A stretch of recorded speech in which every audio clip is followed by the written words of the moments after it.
hero, and hitting his agency had been on his mind for a while. Previous attempts to gather intel had failed, but this could be the opportunity he had been waiting for.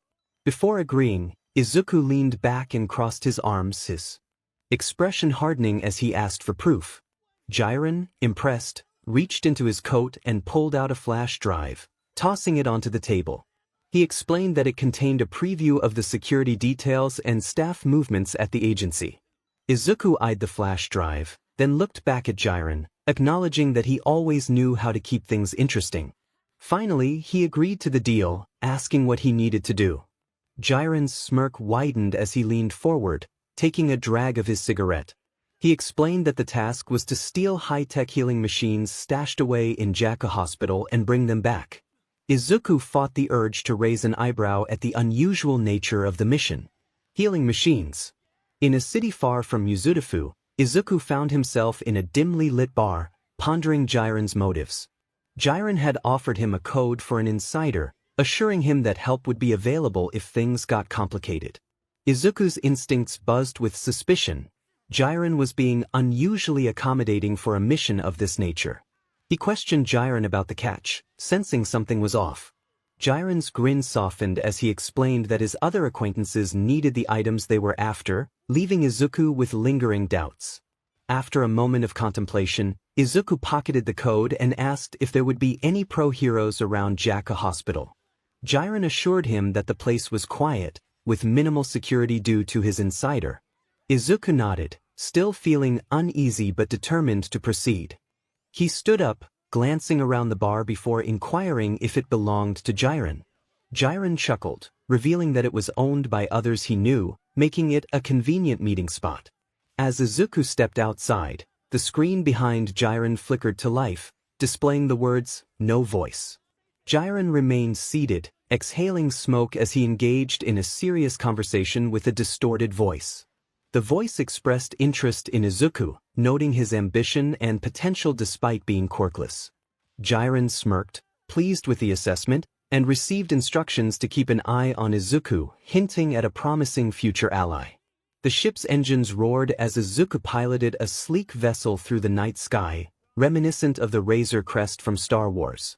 His advanced technology and connections allowed him to navigate efficiently toward 𝗂𝐵 Hospital. Upon landing on a secluded hill, he powered down the engines and surveyed the dimly lit hospital in the distance. It appeared deserted, just as Jiren had promised, but Izuku remained vigilant. He gathered his squad of minions, assigning Tim and Stuart to watch the ship while the others followed him. With exaggerated stealth, Izuku crept toward the hospital, his movements comically cautious despite the emptiness. His minions mimicked his antics, creating a chaotic scene as one stumbled with an oversized flashlight and others bickered over who would carry the loot. As they moved deeper into the hospital, The group's antics turned the heist into a comedic affair. One minion tripped over a gurney, causing a commotion that made Izuku question his choices. Just as they were about to advance, a calm voice interrupted them, asking if they needed assistance. Panic ensued as Izuku spun around and activated his freeze ray, while his minions unleashed a flurry of gadgets. When the chaos subsided, they found themselves staring at an old man in a doctor's uniform, completely unscathed. He adjusted his glasses and calmly repeated his question, seemingly unfazed by the commotion. The doctor observed the room's disarray before addressing Izuku directly, confirming he was the insider Jiren had mentioned. Now, they needed to return to the task at hand. Izuku and his minions exchanged puzzled glances. He quickly retrieved the piece of paper Gran had given him from his jacket. He read it aloud, still not fully convinced. The doctor nodded with a satisfied smile, confirming that he was indeed the help. He had been expecting them and urged them not to waste any more time, promising to show them where they needed to go. He had worked hard to divert suspicion from the pro-heroes, assuring them that no one was around but him and them. His gaze flicked over the scattered wreckage from Deku's and his minions' earlier chaos, reminding them to be careful not to break anything else on their way out. Izuku and his minions stood in stunned silence for a moment before quickly regaining their composure. Embarrassed yet relieved, Izuku urged the doctor to lead the way. As they ventured deeper into the hospital, doubt churned in Izuku's mind. It felt too easy, and he glanced at the doctor walking ahead. The halls were empty, devoid of security and cameras. Everything seemed too convenient. The minions, oblivious to the tension, whispered and giggled among themselves, treating this like just another carefree mission. But Izuku's instincts screamed that something was off. Was this a trap? Did Jiren send him into a setup? He maintained his composure on the outside, but his eyes scanned every corner, his body poised for anything. He kept his freeze ray ready, just in case the supposed ally turned against him. Suddenly, the old doctor initiated a conversation. He mentioned that he had heard quite a lot about Izuku. The doctor noted that Izuku had been in the news that day, which prompted Izuku to respond coolly, acknowledging his rising popularity. The doctor chuckled, a strange sound echoing through the sterile halls, and remarked on the fascinating nature of Izuku's rise from a quirkless boy to the mastermind of highly strategic heists. People were beginning to wonder if his actions had a larger purpose.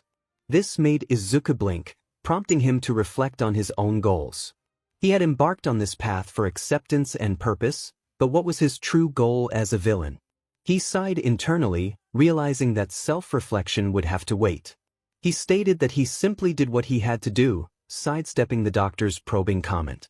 The doctor raised an amused brow, his smile distant and unreadable.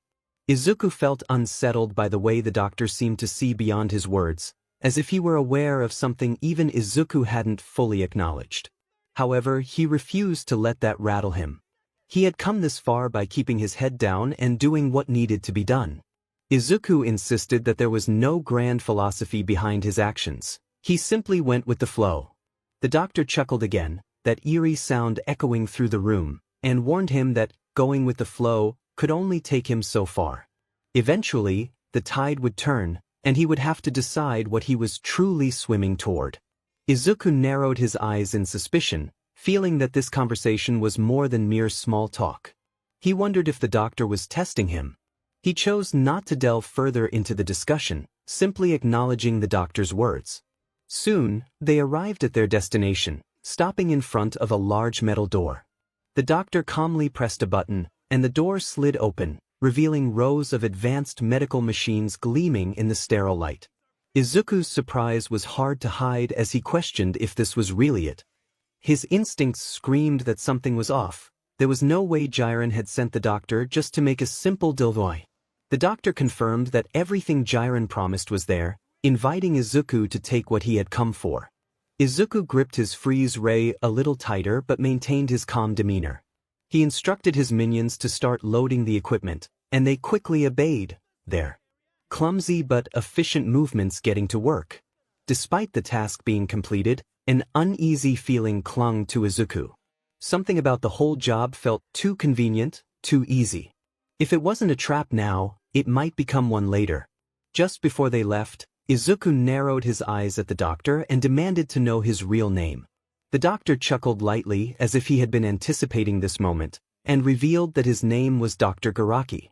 Izuku committed the name to memory, his voice sharp but measured as he acknowledged it. He gave the doctor one last scrutinizing glance, still unsure of his true intentions, before turning to head back to his ship. As he walked away, Dr. Garaki smiled knowingly, his eyes glinting with something unreadable. He wished Izuku luck on his journey, his voice carrying a cryptic undertone. Izuku didn't respond, but the words lingered in his mind as he boarded his ship. The entire encounter had left him unsettled, with more questions than answers. What was Garaki really up to? Why did this deal seem too easy? He mentally noted to tread more carefully around Jiren's favors in the future. As he stepped inside the ship, his sense of unease was momentarily replaced by surprise and annoyance at the chaotic scene that greeted him. His minions were in full party mode, dancing, singing, and engaging in their signature antics. It seemed they were already celebrating, even though this mission had been worryingly easy. Izuku was well aware that his minions lacked emotional awareness, but their antics were still mildly annoying. His eyes narrowed as he directed a sharp glare at Tim and Stuart, the ringleaders of the chaos he had left in charge of the ship. He demanded to know what was happening, his brow twitching with irritation. Tim grinned sheepishly, scratching the back of his head, and explained that they were simply bored. Deku sighed deeply, pinching the bridge of his nose, and instructed them to get the ship ready for takeoff immediately. The minions scrambled to obey, cutting the music and restoring order to the ship. As Deku settled into the cockpit, he allowed himself a brief smirk. Despite their antics, his minions always kept things lively. He gripped the controls as the ship's engines roared to life. The minions quickly strapped themselves in, and with a steady hand he lifted off the ground. The airship shot into the night sky, leaving 𝗂𝐴 Hospital behind. Whatever game Jiren and Dr. Garaki were playing, he would have to figure it out in time. For now, his mission was complete, and he needed the flash drive containing details about Gang Orca's agency base. Deku's ship soared toward Mizurufu. Meanwhile, the Bakugo family stood quietly in front of Inko Midoriya's apartment door. Mitsuki, arms crossed and with a firm expression, was determined to ensure her son, Katsuki, apologized for everything he had done to Izuku. Katsuki, with his fists stuffed in his pockets, showed no signs of anger or his usual scowl, but it was clear he dreaded what was about to happen. His father, Masu, stood beside him, offering quiet support. Mitsuki finally knocked on the door, the sound echoing in the silent hallway, muttering that this was long overdue. When the door opened, Inko was surprised to see them. She couldn't recall the last time she had spoken with her old friend, Mitsuki. The Bakugo family was equally taken aback by Inko's appearance. She looked exhausted, with dark circles under her eyes, her posture slumped, and her normally neat dark green hair unkempt and dull. It was evident she hadn't slept well in weeks, possibly months. Mitsuki's eyes widened in shock at the sight of her old friend. She whispered Inko's name, her voice softening with concern. Even Katsuki and Masaru exchanged uneasy glances. Inko blinked at them, attempting a polite smile that appeared strained. She asked what they were doing there, and Mitsuki took a breath, stepping forward slightly to explain that they had come to talk and to apologize, especially Katsuki. She gave her son a sharp look, silently urging him to speak. Katsuki hesitated for a moment before finally admitting that they needed to talk. Inko's expression shifted from confusion to surprise, then something resembling sadness. She asked if they were there to apologize after everything that had happened. Mitsuki confirmed this and then asked with concern if Inko was okay. Inko blinked at the question, her lips pressing into a thin line as she glanced down. It had been a long time since anyone had asked about her well-being, and she fidgeted with the edge of her sweater before looking back at them, her eyes weary. She admitted she had been better but invited them in to talk. Mitsuki exchanged a brief, concerned glance with Katsuki before following Inko inside. The apartment felt heavy with silence, the air thick with tension and unspoken pain. Katsuki trailed behind, clearly uncomfortable but knowing this conversation was necessary. Once seated, Inko looked at them, her eyes filled with a mix of emotions. She asked what they had come to say. Mitsuki looked at her son, urging him to speak. Katsuki took a deep breath, and after an awkward pause, began to express his regret. He acknowledged that he had treated Izuku poorly, as if he were beneath him simply because he lacked a quirk. He admitted to hurting him for years and recognized that nothing he said could make up for that. Katsuki's voice dropped lower as he apologized for everything he had done to Izuku. He bowed, finally managing to express his remorse, likely for the first time in his life. The sincerity in his tone was striking, and Mitsuki watched her son with softened eyes, taken aback by this rare display of vulnerability. She turned back to 𝗏𝗏, waiting for her response. 𝗏𝗏 sat quietly for a moment, absorbing his surprising words. After a long, heavy silence, she spoke, her voice trembling slightly. She thanked Katsuki, acknowledging that she could hear he meant it. Her eyes softened, but instead of relief or anger, there was an undercurrent of sadness mixed with guilt. She hesitated before revealing that she was just as much to blame for what had happened to Izuku as he was. Mitsuki blinked in disbelief, insisting that 𝗏𝗏 was not to blame. But 𝗏𝗏 interrupted, her voice gaining strength as she explained that she had done nothing to protect her son. She admitted to witnessing the pain Izuku endured over the years without intervening. She had neglected him, convincing herself he would be fine, that things would change. She had drowned herself in sorrow and alcohol, trying to escape reality while hoping Izuku would continue to smile through it all. But it had not worked. 𝗏𝗏's voice cracked as tears streamed down her face. She confessed to saying horrible things to him, things no mother should say to her child, and acknowledged that she had hurt him more than anyone else ever could. The room felt heavy with the weight of her confession, her voice trembling with each word as she revealed the dark truth of her own role in Izuku's suffering. Mitsuki's face twisted with a mix of shock and sorrow, while Masaru seemed to reel from the reality unfolding before him. Katsuki stood frozen, the full weight of 𝗏𝗏's words crashing down on him. He now understood that what he had done was wrong, but hearing Izuku's mother, 𝗏𝗏, confess her own feelings of failure was a revelation that brought an unexpected weight of guilt. The realization that both he and 𝗏𝗏 had let Izuku down in different ways settled heavily in his mind, suffocating him. Mitsuki struggled to find words to lighten the mood or make sense of the situation, but nothing came to her. She was utterly speechless. This situation was far more serious than any of them had anticipated. 𝗏𝗏's self-loathing was palpable as she let out a bitter, humorless chuckle. She expressed her understanding of how they might see her as a monster, her voice breaking with emotion. Mitsuki finally found her voice, strained yet filled with compassion, assuring 𝗏𝗏 that she was not a monster, but simply a mother who had been hurting. She swallowed hard, grappling with her own disbelief as she tried to process everything. Katsuki stood rigid, his fists clenched so tightly that his knuckles turned ghost white. This was not how he had expected things to unfold. He had come here intending to apologize for the years of torment he had inflicted on Izuku. But now, hearing 𝗏𝗏 take on as much guilt as he felt was overwhelming. The entire situation spiraled beyond his comprehension, driving him to frustration. His emotions were tumultuous, and he struggled to understand how to feel about it all. No, he knew exactly what he was feeling: anger.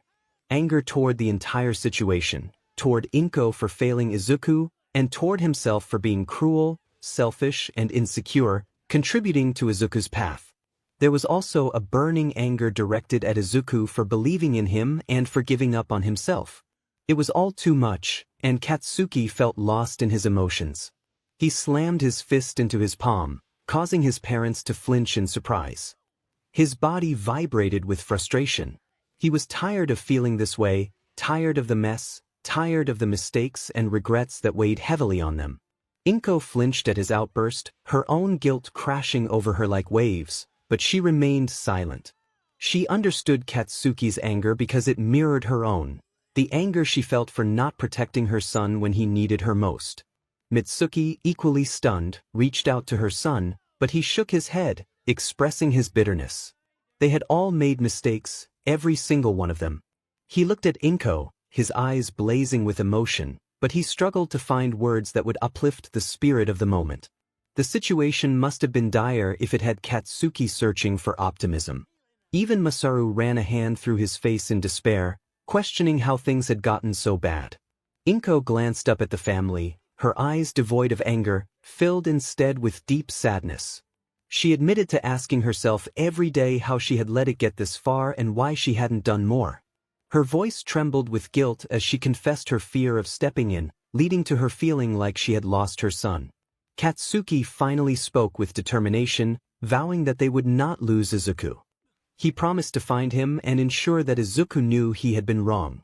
He turned to 𝗏𝗏, acknowledging their shared mistakes but insisting that it didn't mean they couldn't fix things. 𝗏𝗏 nodded, though the weight of her guilt still hung heavily on her. She expressed her fear that Izuku might not want to see her, that she had pushed him too far away. Katsuki clenched his fists, frustration evident in his tense jaw, and declared that they would make him see her. He recognized Izuku's stubbornness and affirmed that giving up was not an option this time. He had decided that he would no longer sit idly by. Masaru stepped forward, placing a hand on 𝗏𝗏's shoulder, offering reassurance. He acknowledged their shared fear but emphasized that deep down, Izuku was still her son and would want her support. All she needed to do was give him a reason to believe it. 𝗏𝗏 let out a shaky breath, wiping her tear-stained face. She expressed her regret over the hurtful things she had said to her child, questioning if it was too late. Katsuki met her gaze, his usual bravado replaced by sincerity. He insisted that it was only too late if they allowed it to be. He reminded her that they didn't know where Izuku was or what he was thinking, but he was not someone who gave up easily, and neither could they. 𝗏𝗏 still looked uncertain, her eyes downcast as she voiced her despair. The heavy silence in the room was suddenly broken by the blaring voice of a news anchor on the television. Everyone's attention turned to the screen as a headline rolled across the bottom.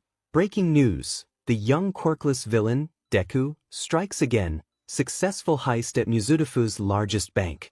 Katsuki lowered his head, feeling a bitter pang. 2 months had passed, and with each new heist, Izuku seemed to sink further into the role of a villain, showcasing his cunning and capability even without a quirk. He was outsmarting professional heroes, evading capture, and making a name for himself as a criminal.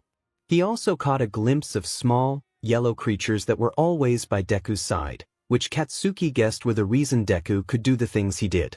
He had no idea who or what they were, but it was clear they worked for Deku.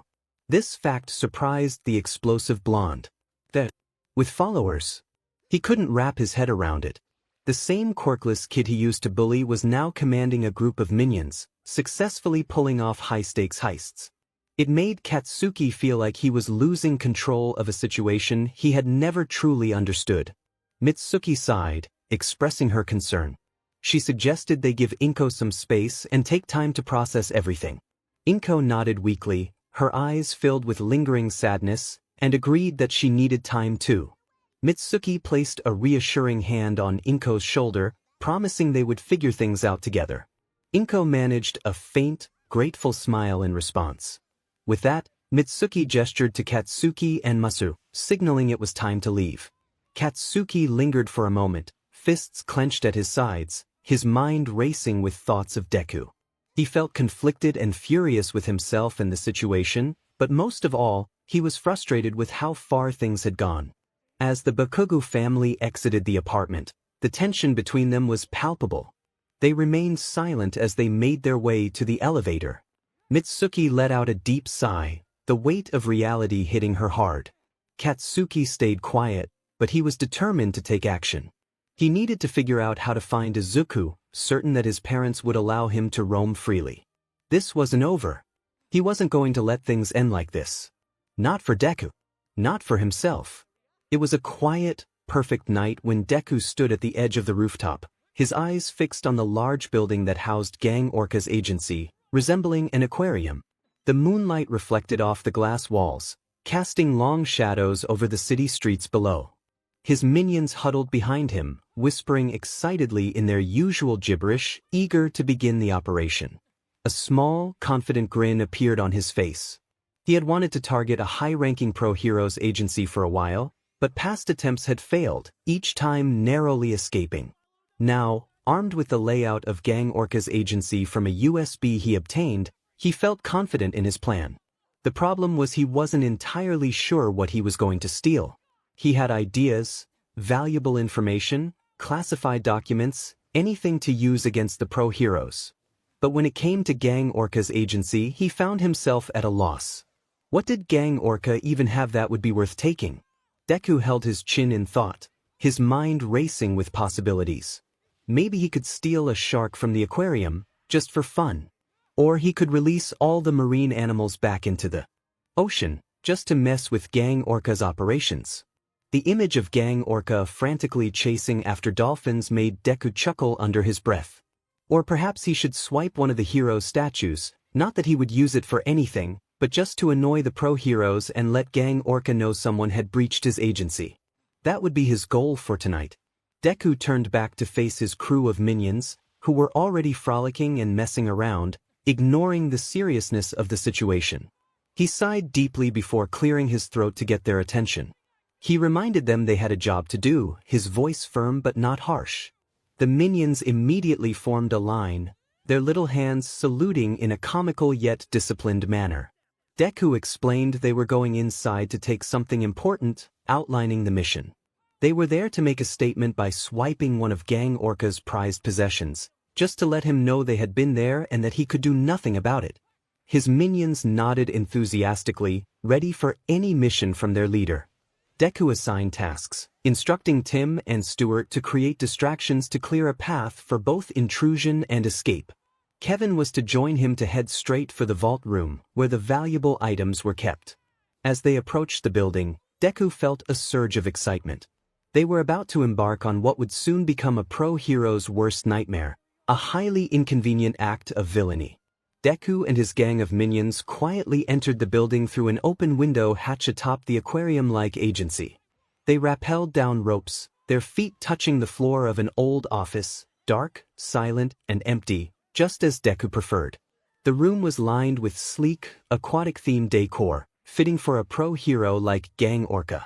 Despite its polished look, it seemed oddly lifeless, as if 𝐒𝐻𝐽𝐽𝐽𝐲 rarely used it himself.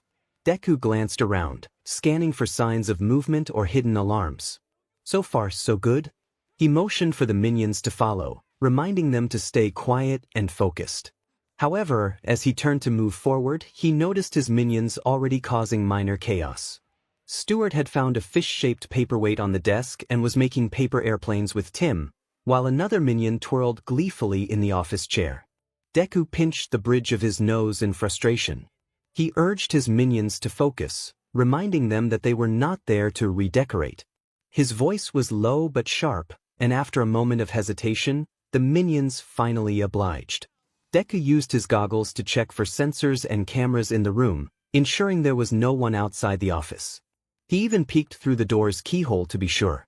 The plan was simple: find anything valuable, make the steal, and get out, preferably without alerting the entire building. But knowing his minions, he had to mentally prepare himself for things to go awry at any moment. Seeing that the coast was clear, Izuku gathered his minions and pressed a button on his wristwatch, projecting a hologram of the building's layout, a 3D version of the blueprint from the USB Jiren had given him. They huddled together, examining the map as Deku explained how the mission would unfold. They devised a strategy, including a backup plan, ensuring that every minion knew their role. He pointed at their location on the hologram and explained that they were at the top of the building. The main room, where all the goods were stored, was on the middle floor, the most secure spot. He indicated the least guarded route and emphasized that once they reached the main room, it would be a quick in and out. The minions nodded eagerly, though with them, eager was rarely a good sign. Deku sighed but pressed on. He outlined the escape plan. If they couldn't all escape together or got separated, they should take different exits. He stressed that they should not all run in the same direction, or they would be caught. Once they lost any heroes or law enforcement, they would regroup at a suitable location. He glanced at each of them, making sure they understood the importance of not getting caught, as he did not want any of them studied by pro heroes. The minions stared up at him, wide-eyed but clearly only half listening. Stuart mimicked Izuku's serious expression while Tim held a paper airplane, ready to launch it. Deku snapped at Tim to put it down, frustrated that he hadn't listened. Tim gave a sheepish grin and crumpled the paper airplane into his pocket, clearly not paying attention. Deku sighed again, refocusing on the task at hand. He reiterated the plan for those who weren't paying attention, emphasizing the need for stealth. He repeated the escape plan, ensuring they understood the importance of using different exits if things went south. The minions nodded again, this time more seriously, except for Stuart, who was still trying to perfect his serious face. Tim gave a thumbs up, attempting to redeem himself. Deku softened his gaze slightly, reminding them that getting caught was not an option.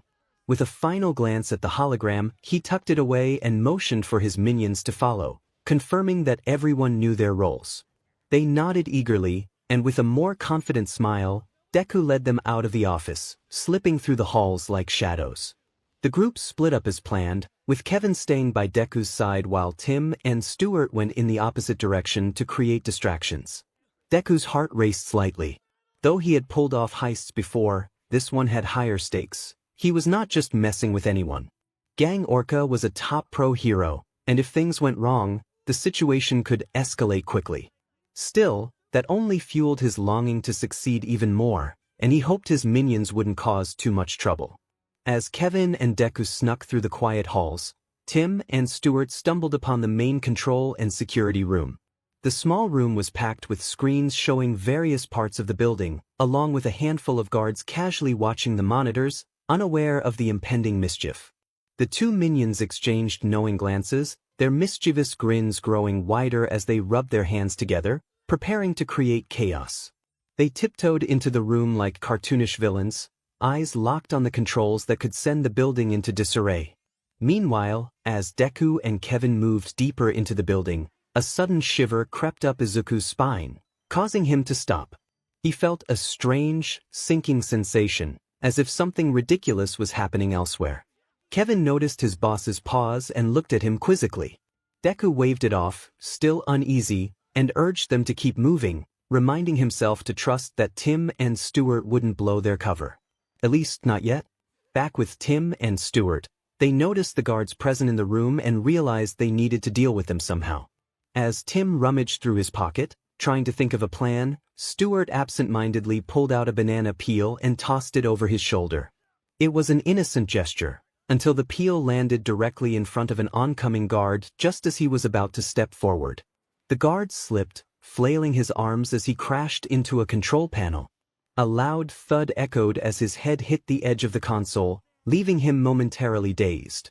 Tim and Stuart blinked in surprise, but before they could react, the control panel came to life. The press of a button sent a large security chair swiveling at high speed straight into another guard, who was unsuspectingly sipping coffee. The chair slammed into him, spilling hot coffee everywhere and sending him tumbling into a row of filing cabinets, which tipped over with a loud metallic clatter.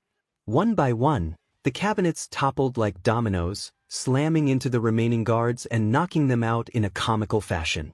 One guard was flung across the room and landed face-first in a pile of paperwork, while another was pinned against the wall by a filing cabinet.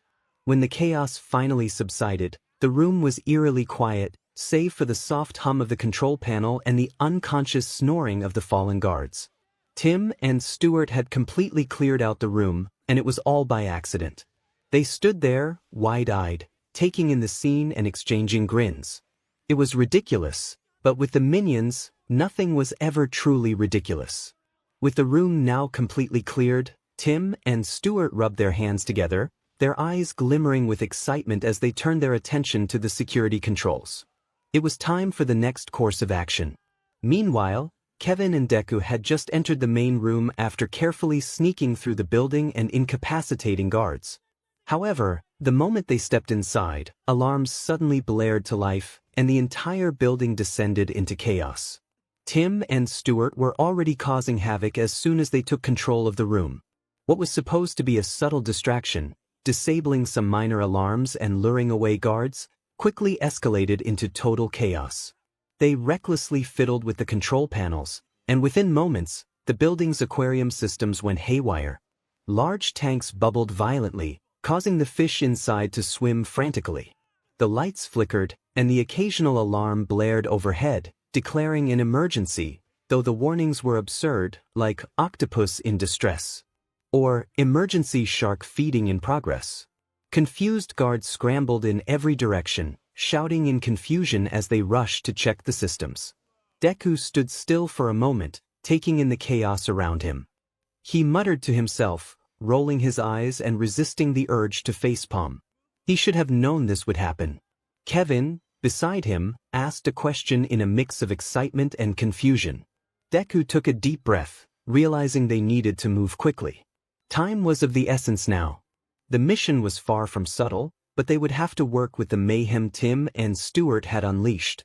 He motioned for Kevin to follow, and they sprang into action.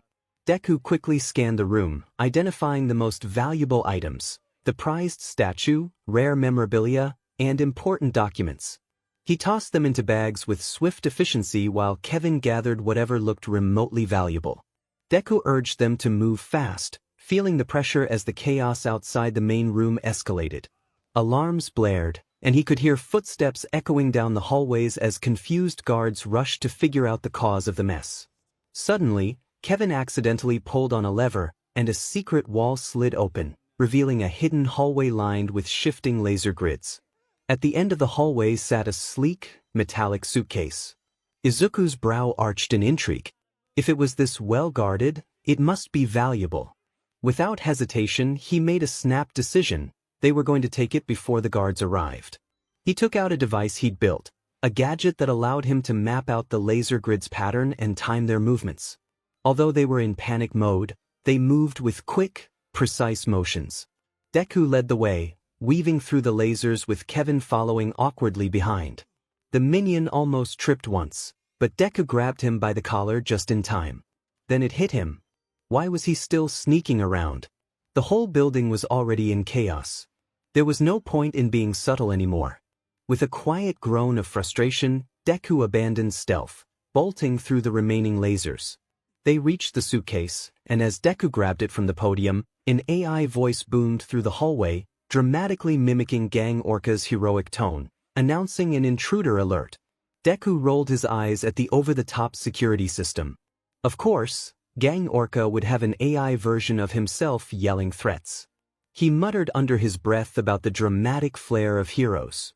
Before he could dwell on it further, the ceiling began to open, revealing weapons that quickly locked onto them and began firing. They had to move. Deku barked for Kevin to follow as they bolted toward the exit, narrowly dodging each shot. The corridor became a chaotic blur of flashing lights, loud alarms, and the AI's voice repeating the intruder alert. Frustrated, Deku whipped out his freeze ray, firing a shot at one of the ceiling weapons. The blast of cold encased the gun in ice, rendering it useless. As they finally made it out of the secret hallway and headed toward the exit, the alarms blared even louder, echoing throughout the entire building.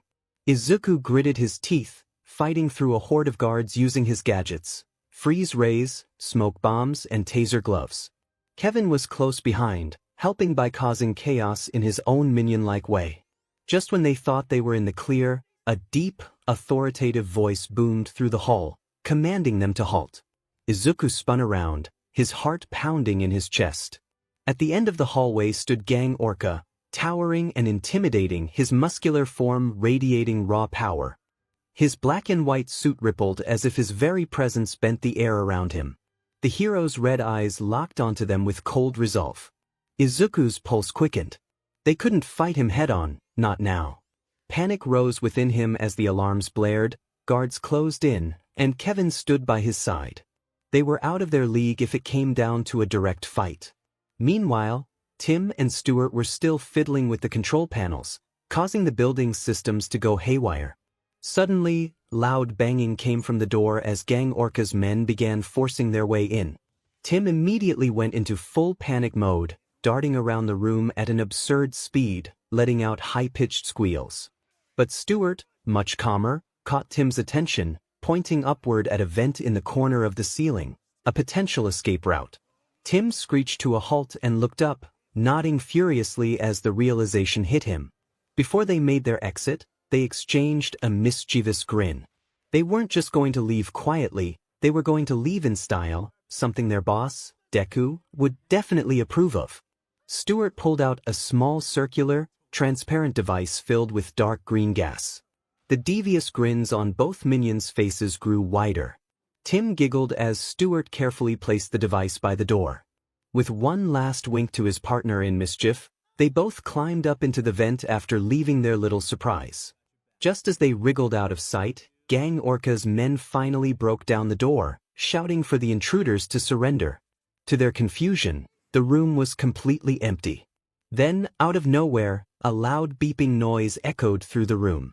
The guards looked down at the source, a strange device on the floor.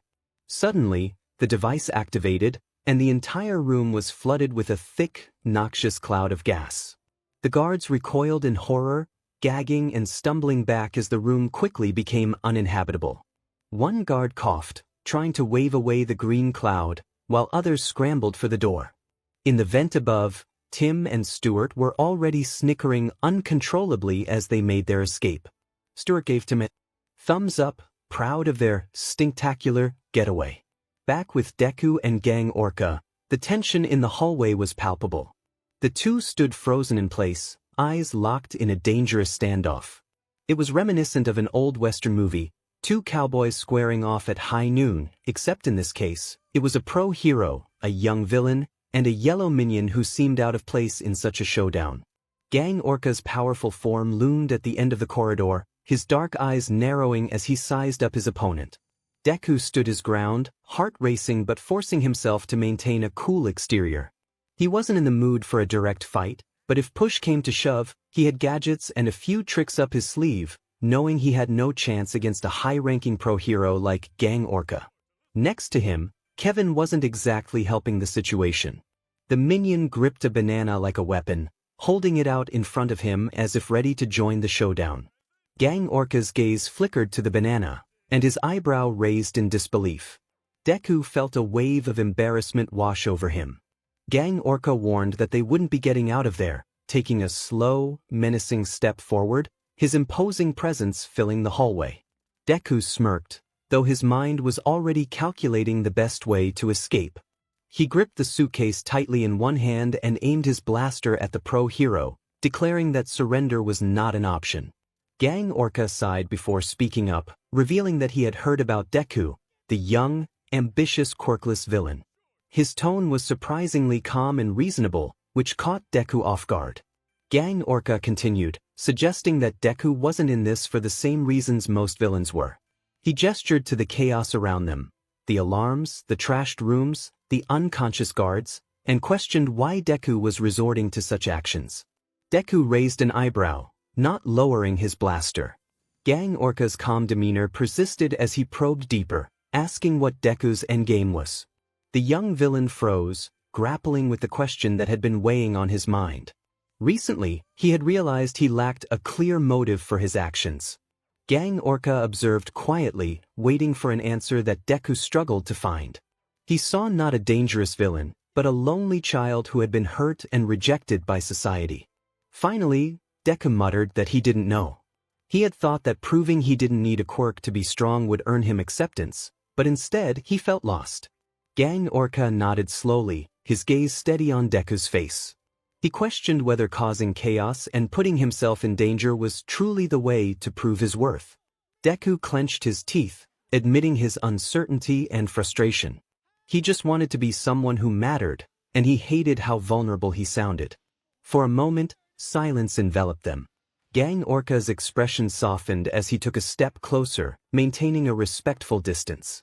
He reassured Deku that he already mattered, but this path would not lead him to the recognition he sought.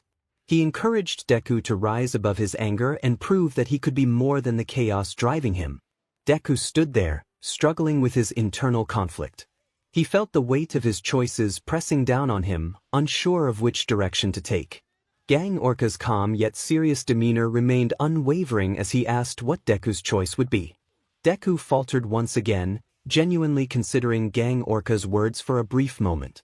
But then, like a cruel flash, the painful words of his mother echoed in his mind, "I wish you were never born." Just like that, his anger surged to a boiling point in an instant. Izuku shouted out, his voice raw with pain and fury. With wild desperation, he fired at the aquariums.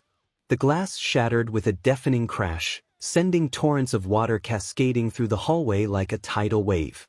The sheer force knocked guards off their feet, sweeping them down the corridor. Izuku called out to Kevin, snatching up the minion. In one swift motion, he fired his grappling hook upward, the line catching onto a sturdy fixture above. With a sharp pull, they were yanked up toward the ceiling. Water surged beneath them, rising fast, but Deku was faster. He shot them through a ceiling grate, landing them onto the floor above just as the water burst through. They were safe for now. Below them, chaos unfolded, alarms blaring, guards scrambling, and 𝐒𝐻𝐽𝐺 men attempting to regain control of the situation. Deku breathed as he helped Kevin to his feet, the minion shaking water off like a soaked dog. He muttered that they couldn't stop now, his eyes scanning their new surroundings while trying to shake off his interaction with 𝐒𝐻𝐽𝐺. He pressed onto his earpiece, ordering Tim and Stuart to retreat. Tim and Stuart, who were at the opposite side of the building and already about to parachute off the edge of a window they had broken, replied back. Deku sighed in relief when he heard Stuart's voice through the earpiece, even if the response was typical minion nonsense. It was good enough. Tim and Stuart counted down before jumping off the agency building. Soon enough, they pulled onto their bags and began gleefully gliding through the night with their parachutes, which were in the shapes of bananas. Tim spun in circles as his parachute gently floated downward, while Stuart pumped his fist in the air as they sailed over the city.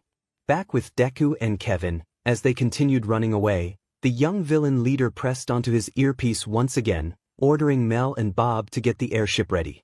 Mel took control of the cockpit, expertly flipping switches and prepping the airship for takeoff.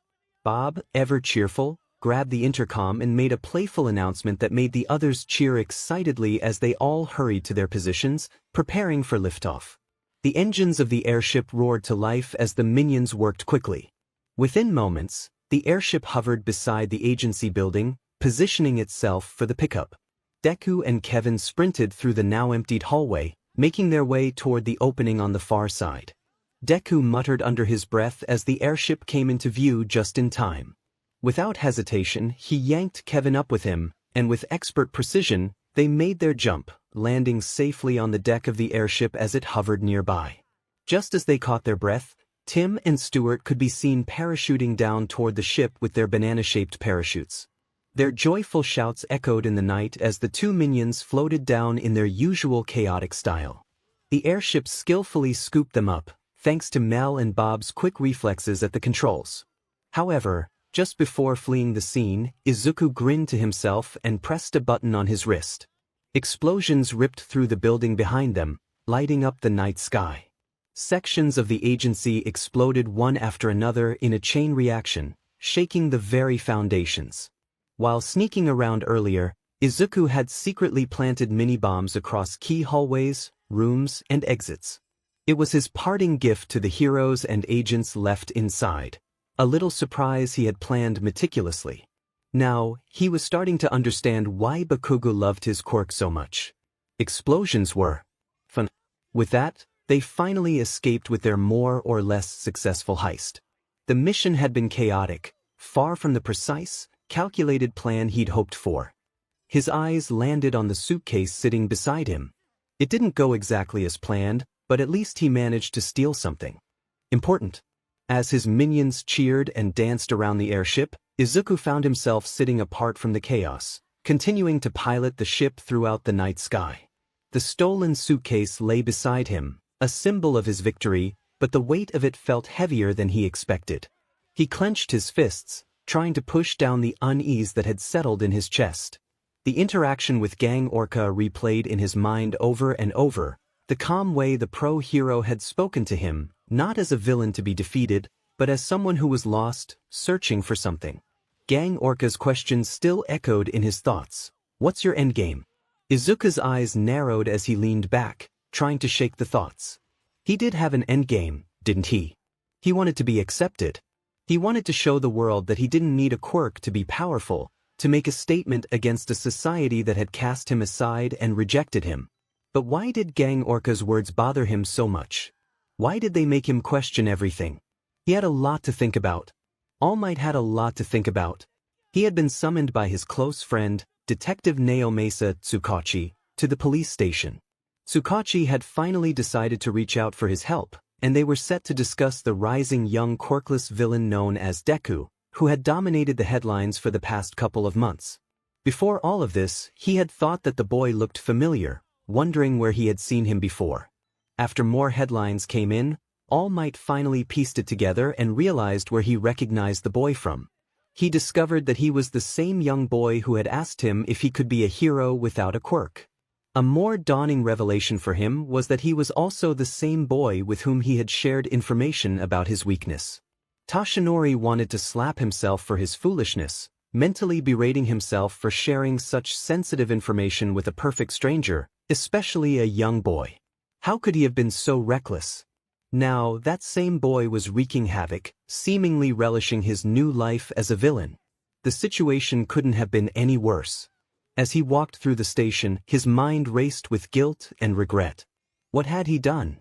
It was a disappointing realization for All Might. He had failed the boy who once admired him, and now that boy was using his talented, innovative mind to aspire to be a villain instead. All Might sighed in dismay, feeling the weight of his responsibilities. What could he do? Could he reach Izuku before he was completely consumed by the darkness he was embracing? Or had he already lost him for good? Would Midoriya even want to be saved? Those were the questions he needed to answer quickly. As All Might stepped into the designated meeting room, the familiar scent of coffee and paper filled the air. 𝗧𝗏𝗁 sat at the table, his face etched with the exhaustion of someone chasing an elusive target for far too long. He greeted All Might with a tone devoid of warmth, just the weariness of a man who had seen too much. They needed his help. All Might nodded, determination igniting within him. He was ready to assist in any way he could. 𝗧𝗏𝗁 began to give the symbol of peace a quick rundown of what they had been trying to do regarding the case involving Deku. For the past few months, Izuku Midoriya had been involved in multiple high-profile heists, outsmarting heroes left and right. He had some kind of team of small, yellow henchmen working for him. The media was dubbing him names like the quirkless villain and young mastermind, but this was more than just a few bank robberies. His pattern was erratic and unpredictable, his methods often bizarre, and his motives remained unknown. They could not ignore how effective he had become. 𝗧𝗏𝗁 handed All Might a thick file filled with reports and photos. They had been tracking his movements, trying to get ahead of him, but he was always one step ahead. Even when they thought they had him, he somehow managed to escape, which was quite frustrating. All Might sighed heavily, feeling the burden of what he was about to reveal. There was something he had not told anyone yet. 𝗧𝗏𝗁 leaned forward slightly, sensing that this was more than just another lead. All Might clasped his hands together, staring down at them as if the weight of his confession was physically pressing down on him. A couple of months ago, he had encountered a boy who was young, quirkless, and full of hope. The boy had asked if he could be a hero, even without a quirk. All Might had told him no, that it wasn't possible, and had offered other ways he could help. He had crushed that boy's dream. That boy was now known as Deku. 𝗧𝗏𝗁's eyes widened in surprise. He had known Izuku before all of this. Before he became Deku. All Might nodded, his expression pained. He had not realized it at first, but the more he saw the reports, the more he recognized him. His face, his mannerisms, it all clicked. All Might felt he had made a mistake that might have led Izuku down this path. The detective's expression softened with understanding. He reassured All Might that he could not have known what would happen. He had been honest with the boy, believing he was doing what was best. But All Might questioned whether it truly was the best choice. What if he had told him something different? What if he had offered him hope instead of shutting him down? Perhaps Izuku would not be in this situation now. 𝗧𝗏𝗁 leaned back, considering All Might's words carefully. It was hard to say what might have happened, but he urged All Might not to be too hard on himself. He had done what he thought was right, and there might still be a chance to make things right. He expressed gratitude for All Might's input, suggesting they might better understand Izuku and that All Might still be able to talk some sense into him. However, All Might had more to confess. He had also made the mistake of revealing his other form and his weakness. Tsukachi stared at him, processing the gravity of that admission. Disappointment and disbelief were clear in his voice, like a parent who had seen the same mistake made 100 times. All Might lowered his head in shame, apologizing for his lapse in judgment. Tsukachi rubbed his temples in frustration, realizing that their priority to capture Deku had become even more urgent. They needed to secure him before he spread crucial information about All Might's weakness to the wrong ears. All Might nodded, but the smile he offered was not the usual bright, reassuring grin he was known for. It was smaller, more somber, yet filled with determination. He reassured Tsukachi that they would stop Izuku. He owed it to him and to everyone. His eyes hardened with purpose. He was not just fighting to capture Deku, he was fighting to save him, to atone for the mistakes that had led the boy down this path. He declared his iconic catchphrase, though it was more subdued this time, yet it felt just as impactful as ever. He was there. Later that night, back at their base, the usual chatter and chaotic energy of the minions had quieted down. The little yellow creatures were fast asleep after another successful mission. Sitting alone at the table, Izuku fidgeted with the latch of the case he had stolen from 𝗂𝐽𝐽𝐽𝐻 agency. His mind raced as the lone light shone down on him within the small, empty room cluttered with dust and rubbish. It did not seem ethical for what would be considered an office, but he would have to make do for the time being until he could establish himself as a more prominent villain with a sound goal. Izuku suddenly remembered the conversation he had with 𝗂𝐽𝐽𝐽𝐻. It had made him reflect and wonder, something he had been trying to avoid until now. He had chosen this path because hero society had rejected him. Because his mother had rejected him, he had tried to be the exact opposite of a hero, a villain, believing it was his only option. Now that he had embraced this role, he found himself questioning his purpose. What was he truly working toward? Was he trying to destroy hero society? That seemed tempting but impossible, even with his army of minions. Should he collaborate with other villains? Izuku had come to realize he preferred to work alone, as he found others to be either incompetent or untrustworthy. Perhaps he could form a quirkless revolution to retaliate against a society that had looked down on them. It was a possibility. Should he eliminate pro-heroes? That was feasible, but for what reason?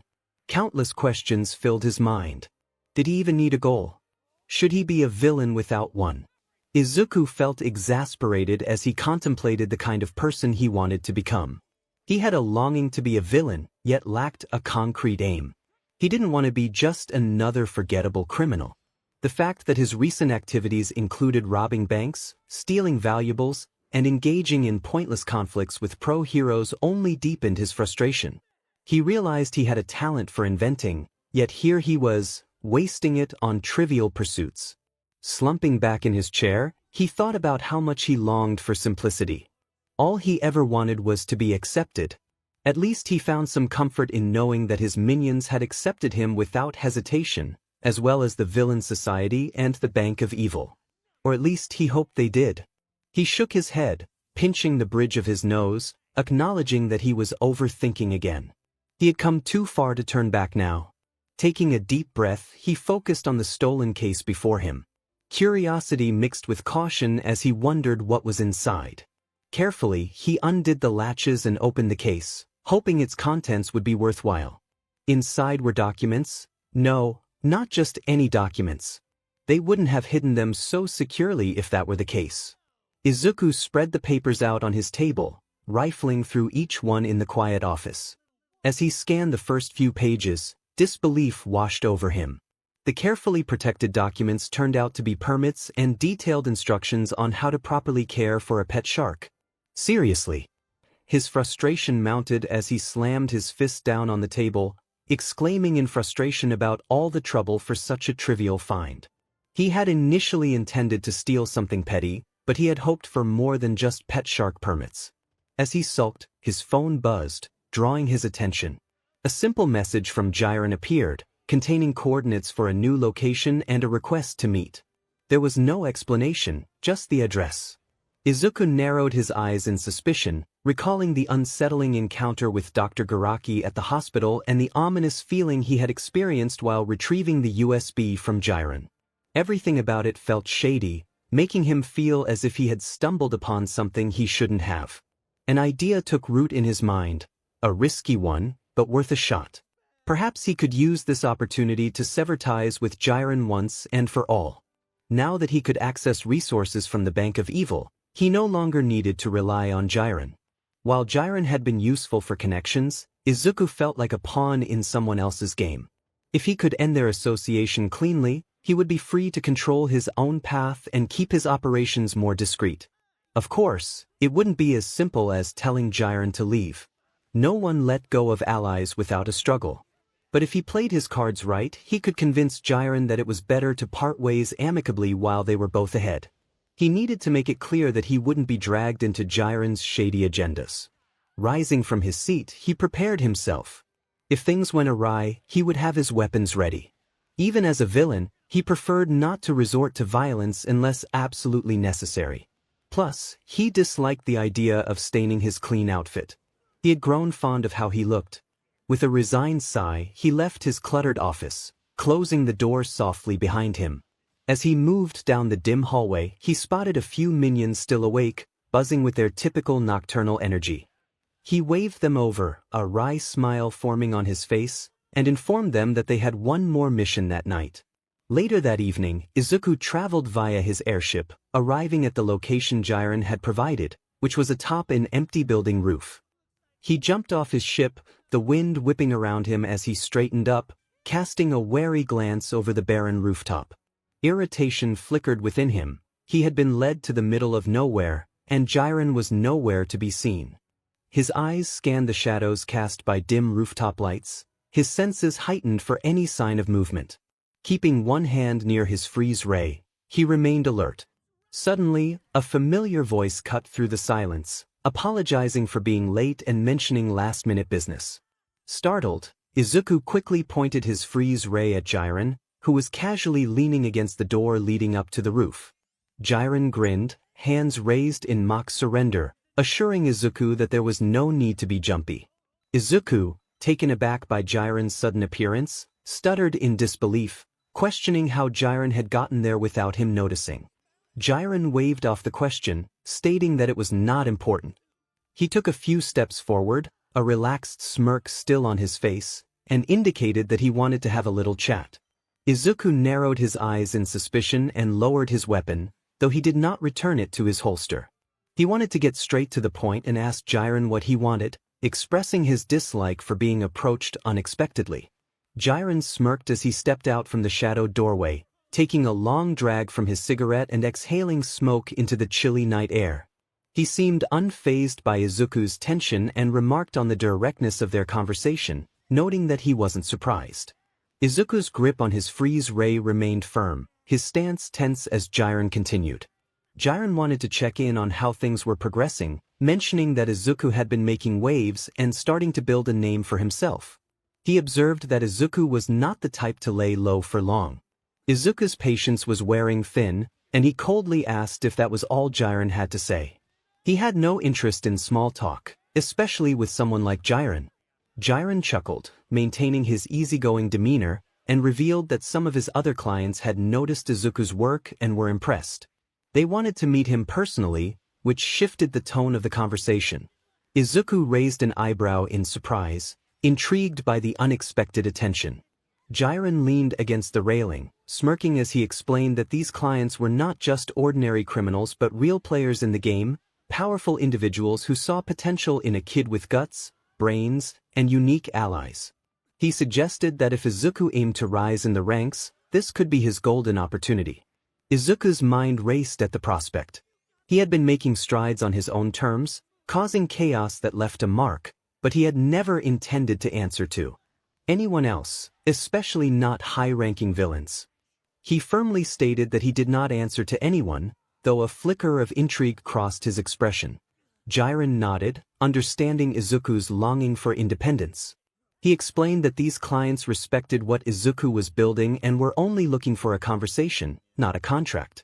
Izuku narrowed his eyes, considering 𝗲𝗏's words. He was skeptical about why he was being singled out when there were many established villains out there. 𝗓𝗏's smirk returned as he explained that Izuku was shaking things up in ways others had not seen before.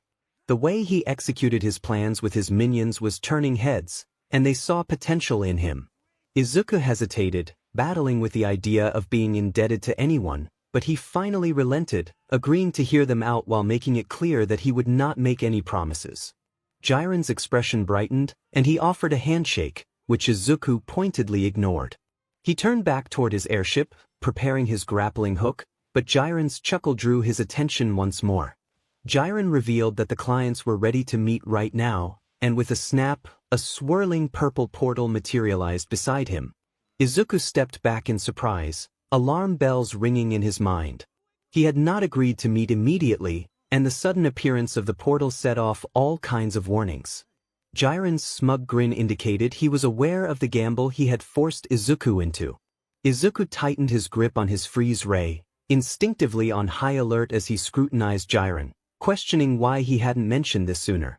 𝗓𝗏 shrugged, explaining that he knew Izuku would be the more difficult one to persuade and that the clients enjoyed making dramatic entrances.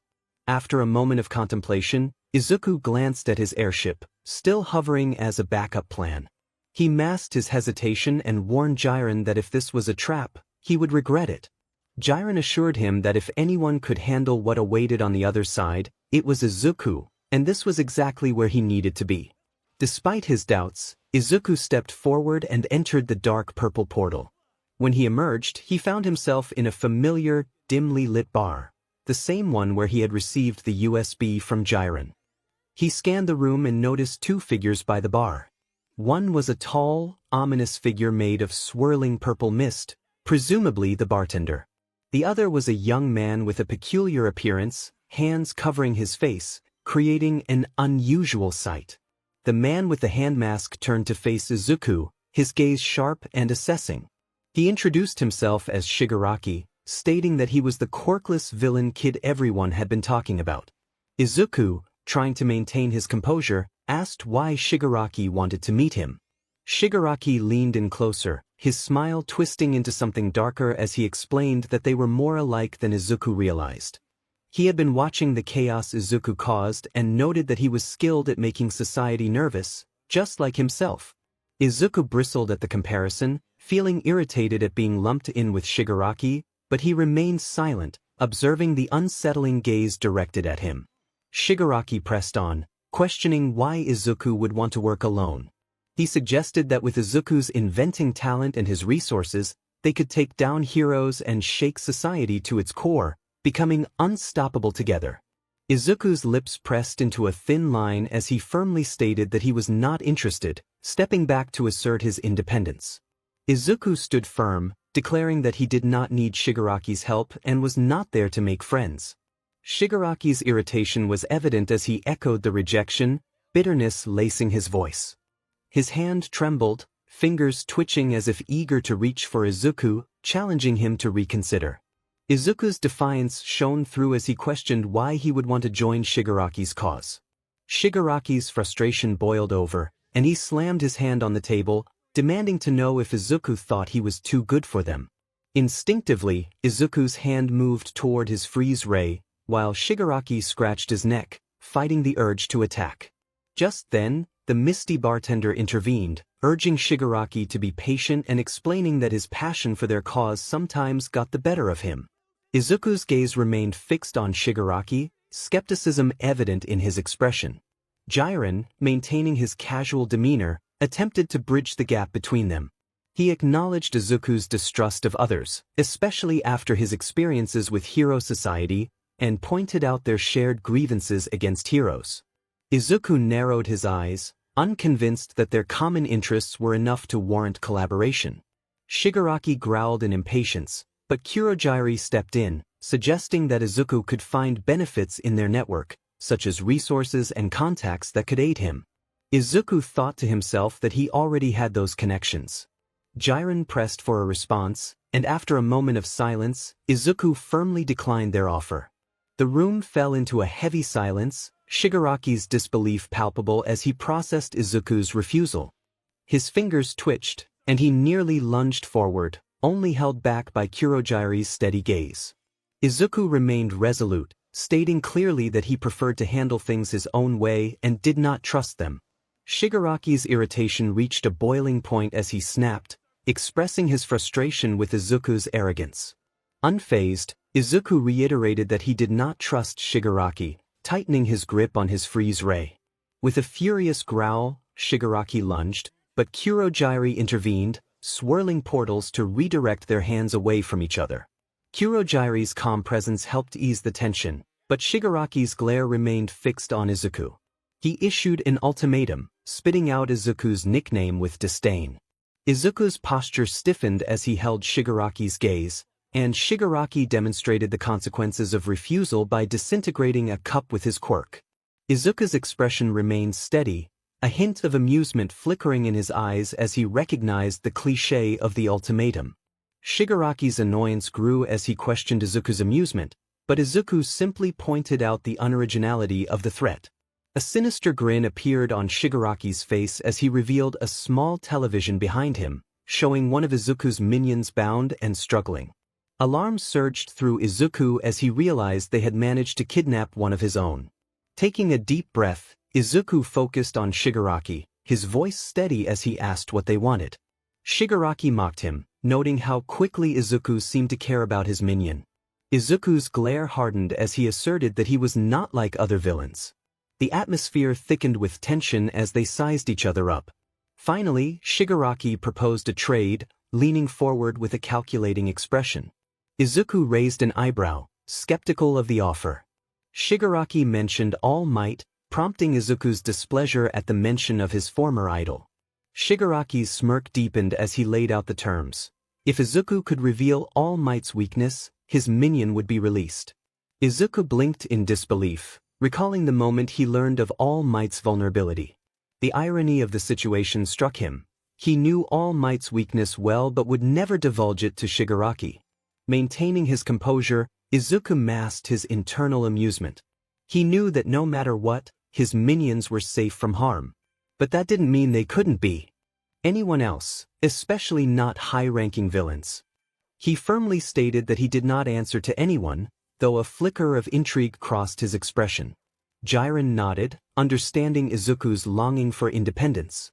He explained that these clients respected what Izuku was building and were only looking for a conversation, not a contract. Izuku narrowed his eyes, considering Jiren's words. He was skeptical about why he was being singled out when there were many established villains out there. Jiren's smirk returned as he explained that Izuku was shaking things up in ways others had not seen before. The way he executed his plans with his minions was turning heads, and they saw potential in him. Izuku hesitated, battling with the idea of being indebted to anyone, but he finally relented, agreeing to hear them out while making it clear that he would not make any promises. Jiren's expression brightened, and he offered a handshake, which Izuku pointedly ignored. He turned back toward his airship, preparing his grappling hook, but Jiren's chuckle drew his attention once more. Jiren revealed that the clients were ready to meet right now, and with a snap, a swirling purple portal materialized beside him. Izuku stepped back in surprise, alarm bells ringing in his mind. He had not agreed to meet immediately, and the sudden appearance of the portal set off all kinds of warnings. Jiren's smug grin indicated he was aware of the gamble he had forced Izuku into. Izuku tightened his grip on his freeze ray, instinctively on high alert as he scrutinized Jiren, questioning why he hadn't mentioned this sooner. Jiren shrugged, explaining that he knew Izuku would be the more difficult one to persuade and that the clients enjoyed making dramatic entrances. After a moment of contemplation, Izuku glanced at his airship, still hovering as a backup plan. He masked his hesitation and warned Jiren that if this was a trap, he would regret it. Jiren assured him that if anyone could handle what awaited on the other side, it was Izuku, and this was exactly where he needed to be. Despite his doubts, Izuku stepped forward and entered the dark purple portal. When he emerged, he found himself in a familiar, dimly lit bar, the same one where he had received the USB from Jiren. He scanned the room and noticed two figures by the bar.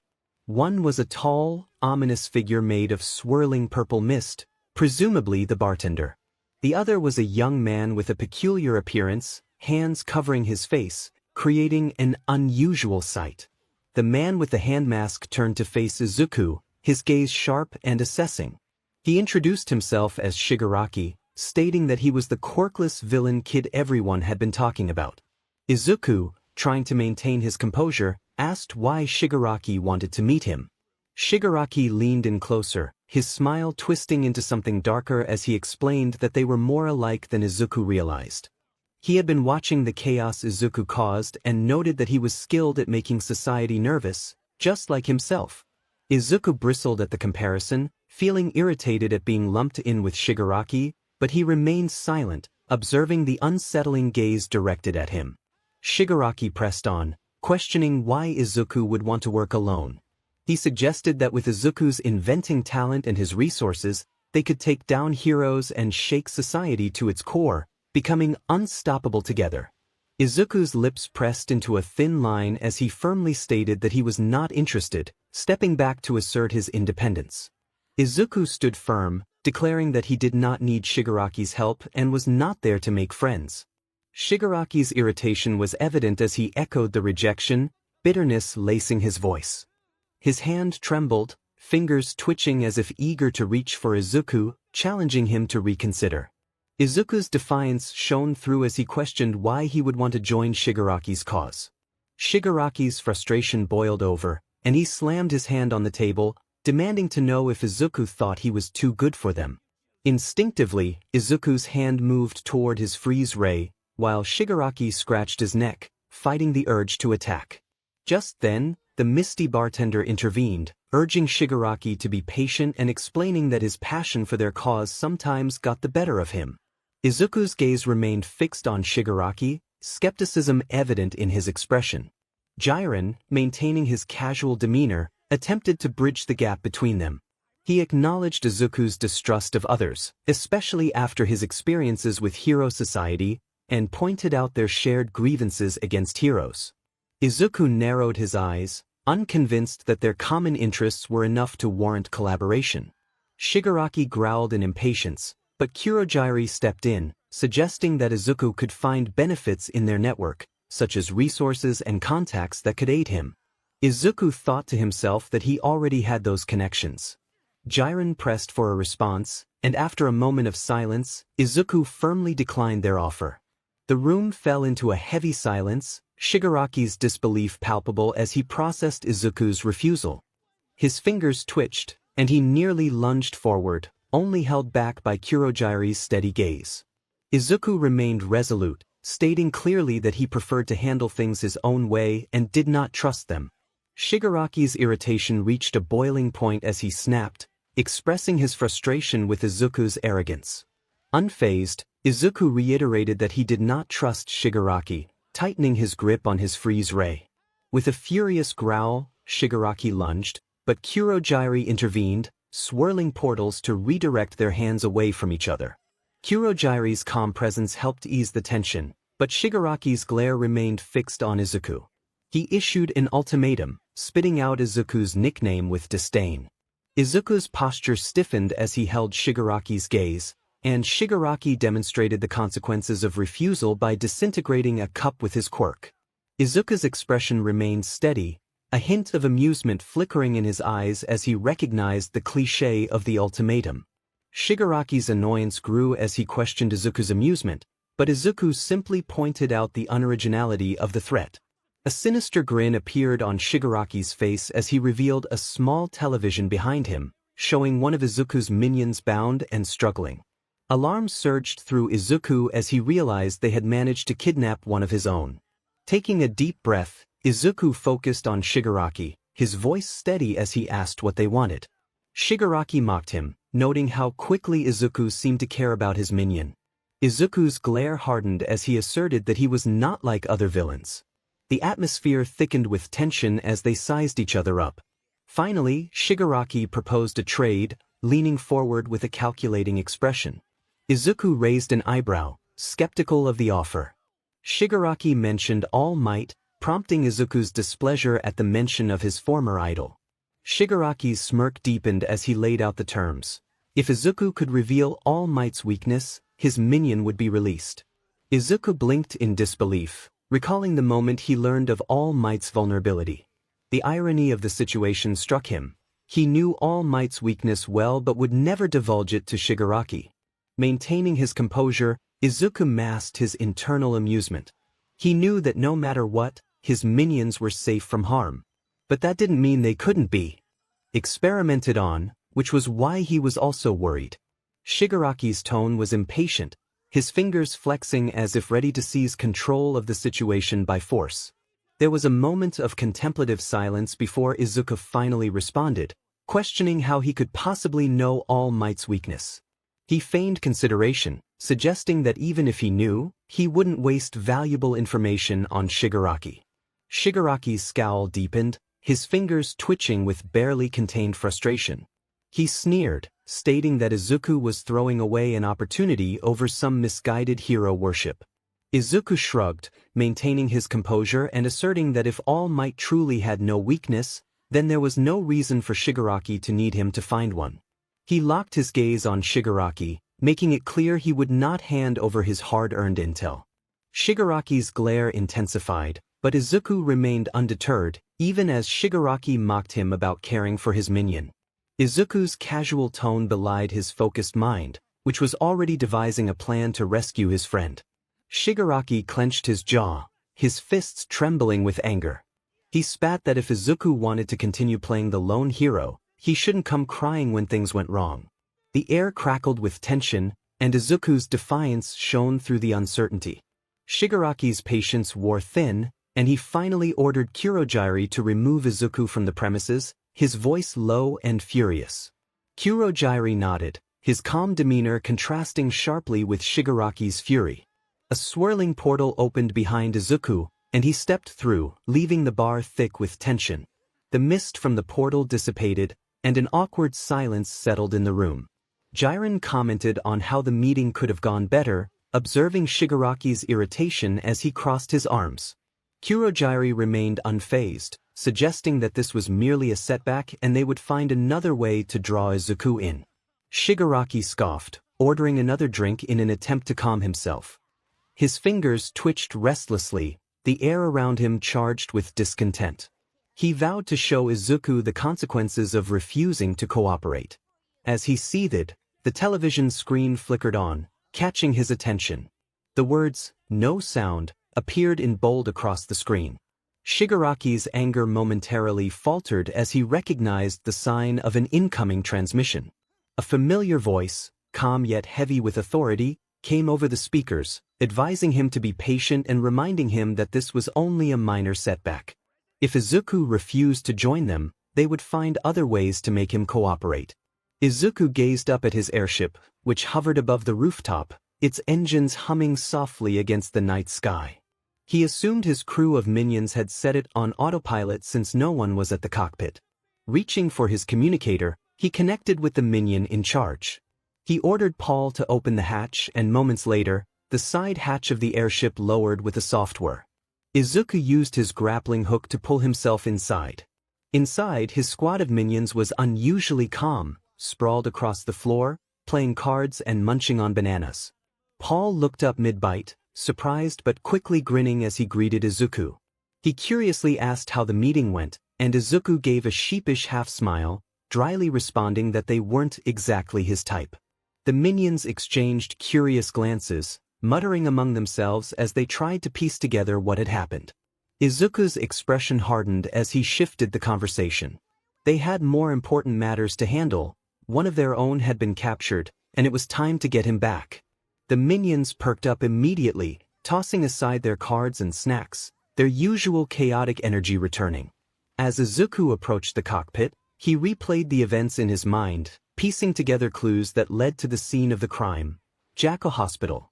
He recalled his unease about Dr. Garaki's behavior during his last visit, the way the doctor had seemed overly attentive and shady. Now it all made sense. Garaki had used that time to get close enough to capture one of his minions. With a few clicks on his controls, he set the airship on course for Jackal Hospital, and they blasted away into the night sky. Turning to his minions, who had assembled with renewed energy, Izuku nodded firmly, assuring them they would get their friend back. No one would be left behind. Izuku meant those words. Despite Shigaraki's attempts to rattle him, He genuinely cared about his minions. They had accepted him without hesitation from the beginning and had been nothing but loyal. They were his crew, his only allies in a world that hadn't given him much.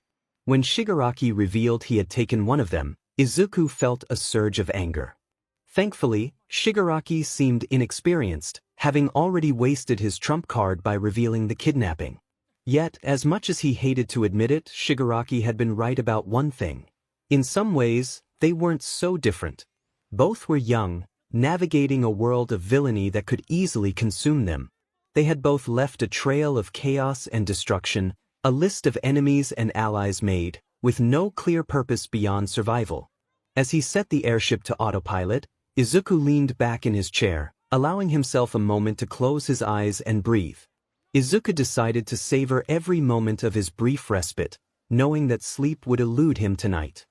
He let out a weary sigh as he sank into his chair, hoping for just a few minutes of rest. However, barely 10 minutes had passed before the cockpit's alert system pinged, flashing an unexpected notification. An unidentified object was trailing at close range. His eyes snapped open, a scowl crossing his face as he glanced at the radar. He thought sarcastically about how eventful those 10 minutes had been as he grumbled awake. Scanning the display, he soon caught sight of the trailing figure hidden in the clouds, red wings spread wide in the moonlight. Izuku recognized him instantly, the winged hero 𝗏𝗄𝗏. Though 𝗏𝗏𝗏 was skilled at maintaining stealth in the air, the ship's sensors had picked up his presence. Izuku straightened, his mind racing through options as he watched 𝗏𝗏𝗏 following from a safe distance through the airship's cameras. With that, he began to pick up speed. Just when he thought he had lost him, Izuku was startled to see 𝗏𝗏𝗏's face appear right beside the cockpit window, keeping perfect pace with the airship. 𝗏𝗏𝗏 remarked with a hint of amusement that Izuku was the kid causing quite the stir recently. Izuku's pulse quickened, but he kept his expression neutral, working to hide any flicker of alarm. He shot back that 𝗏𝗏𝗏 was the pro who seemed a little too interested in his business, his voice deliberately defiant. 𝗏𝗏𝗏 chuckled, though his golden eyes were sharp and assessing. He expressed curiosity about where a kid like Izuku was heading all alone in the dead of night in a ship. He teased whether Izuku was even capable or old enough to pilot it. Izuku's glare hardened as he scoffed, wasting no time in pulling his ship back and firing at the winged hero. 𝗏𝗏𝗏's grin widened as the blaster fire zipped past him. He rolled to one side, dodging the blasts with ease, his movements quick and fluid. Despite the fire raining down around him, he maintained a teasing tone, asking if they were skipping introductions and joking about Izuku's identity. Izuku's scowl deepened as he kept up the barrage, his jaw clenched. He demanded that 𝗏𝗏𝗏 shut up and stay still, but 𝗏𝗏𝗏 was relentless, swooping in close to the ship only to dart away at the last second, avoiding every shot with maddening precision. He admitted that Izuku had some impressive tech but questioned whether he knew how to use it or was just playing pretend. Izuku bristled, fingers clenching on the controls as he recalibrated his aim, trying to predict 𝗏𝗏𝗏's moves. Just as he thought he had him, 𝗏𝗏𝗏 pulled a sharp dive, then shot up beside the cockpit window, smirking through the glass. He greeted Izuku cheerfully, clearly enjoying the game. Izuku growled in annoyance at 𝗏𝗏𝗏's attitude as he maneuvered his airship frantically to get the winged hero off his windshield. His maneuvers caused his minions to be tossed around the airship, one of them struggling to hold in their stomach from the turbulence. Meanwhile, Jim, Ryan, and Oscar remained determined to finish their game of Uno, even as the airship moved erratically. As Izuku continued to unleash blasts, 𝗏𝗏𝗏 dodged each one with effortless grace, his wings folding and flaring with each maneuver. He called out, asking why Izuku would waste his talent and gadgets on petty villainy and what his grand plan was. Izuku gritted his teeth, firing another round and muttering that 𝗏𝗏𝗏 wouldn't understand. 𝗏𝗏𝗏 teased him further, effortlessly banking away from another shot, suggesting that a kid with Izuku's skills could be doing anything but was instead wasting time. He pressed for the endgame, questioning whether Izuku had a personal issue with All Might or if this was just a phase. The question struck a nerve. Izuku didn't have a solid answer. He hadn't thought much about his motivations in a way that felt real. But he scowled, deciding to hit back with a half-truth to silence 𝗏𝗏𝗏, who was starting to annoy him. He declared that he had something personal against All Might and intended to settle the score. Hawks raised an amused eyebrow, scoffing playfully and sarcastically suggesting that Izuku might as well plan to steal the moon. Izuku's patience snapped, and he tightened his grip on the controls, practically growling for Hawks to be quiet. In frustration, he slammed his fist down onto a button, causing the side hatches of his airship to swing open, revealing an oversized arsenal of missiles stacked and ready to fire. Hawks' eyes widened slightly as he assessed the comical yet intimidating array of weaponry. Before he could react, Izuku pressed the firing button, releasing the barrage. The night sky lit up as the missiles arced toward Hawks. Instantly, Hawks' demeanor shifted from casual to focused determination. With a sharp flick of his wings, he launched into evasive maneuvers, feathers detaching and ing through the air.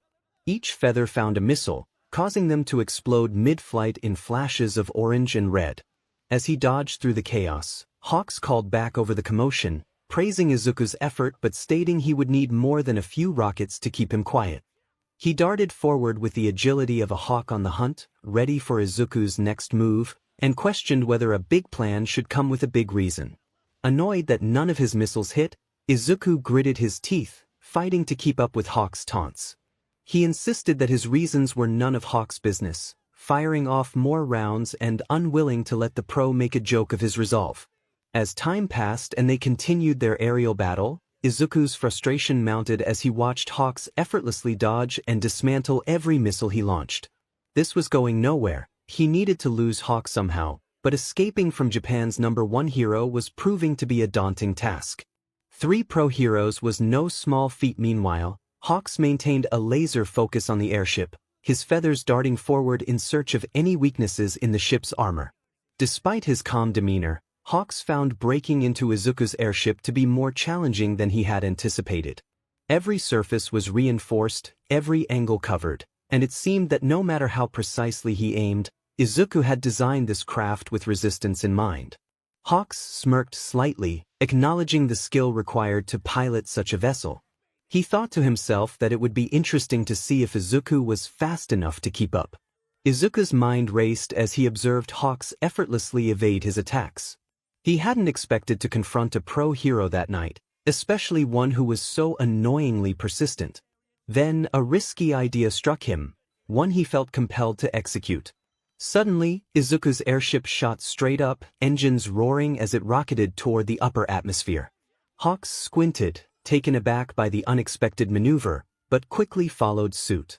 They ascended higher and higher, the thinning air whistling against the ship's hull until it reached its maximum altitude, engines straining against gravity. Then, Izuku made a bold move. He cut the power. Hawks barely had time to process what was happening before the airship plummeted back toward Earth, 𝐒𝐻𝐼 passed him in a blur. He narrowly dodged the falling ship, his wings flaring to avoid being clipped by the massive hull as it barreled down through the clouds. Inside the airship, the minions Jim, Ryan, and Oscar remained focused on their Uno game, with Jim whooping victoriously while the rest of the crew reacted to the chaotic descent. As the airship fell through the thick cloud cover, Izuku cleverly used the dense vapor to his advantage, subtly adjusting the controls to drift and cloak his descent. By the time Hawk steadied himself and caught up, he found nothing but swirling clouds where Izuku's ship had been. He frantically scanned the skies for any sign of the airship, bewildered by its sudden disappearance. But by the time he resumed his search, Deku was already long gone. Hawks felt a rare sense of dejection, realizing he needed to take the young villain more seriously in their next encounter. Meanwhile, Izuku's airship cruised silently through the clouds, now well out of Hawk's reach. With the hero gone, he allowed himself to relax and refocus on his rescue mission. After that encounter, Izuku made a mental note to install a cloaking system on his next airship. As he glanced back, he took in the sight of his minions in various states of disarray. Most were clinging to whatever they could grab onto, trying to steady themselves after the chaotic aerial maneuvers. Jim, Ryan, and Oscar remained laser-focused on their card game, seemingly unfazed, while the rest of the crew groaned and shot him exaggerated looks of relief.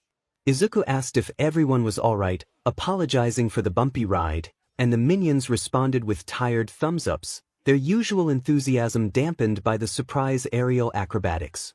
One minion, still sprawled out, muttered something in their usual gibberish that sounded suspiciously like a request for a heads-up next time. Izuku chuckled, scratching the back of his head, and promised to send out a memo next time. However, his expression quickly sobered as he glanced back at the controls, initiating the autopilot once more. He slumped back in his pilot seat, eyes closing as he began to doze off, his sleep interrupted by the encounter with Hawks. Meanwhile, behind 𝗓𝗂 Hospital, All Might, now in his skeletal form, concealed himself in the shadows.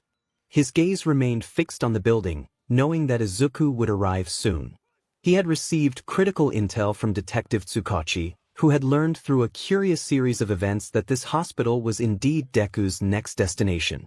Unbeknownst to Izuku, one of Hawk's feathers had lodged itself onto a hidden corner of the ship during their battle. Despite Izuku's best efforts to evade detection, Hawks had capitalized on this minor oversight, using the feather as a makeshift tracker. Immediately after his encounter with the young villain, Hawks relayed the coordinates to the nearest police station, where Detective 𝗧𝗵𝗲 was stationed. 𝗧𝗵𝗲 wasted no time, quickly passing the information along to All Might, who prepared to intercept the ambitious young villain. All Might understood that heroes needed to act quickly. Though he knew it might be unwise to face Deku alone, he felt a deep responsibility to confront the young man he had unintentionally led down the path of villainy. It might have been naive or reckless, but All Might was driven by the belief that he had to try one last time to correct his past mistakes and reach out to the boy who had once believed in him.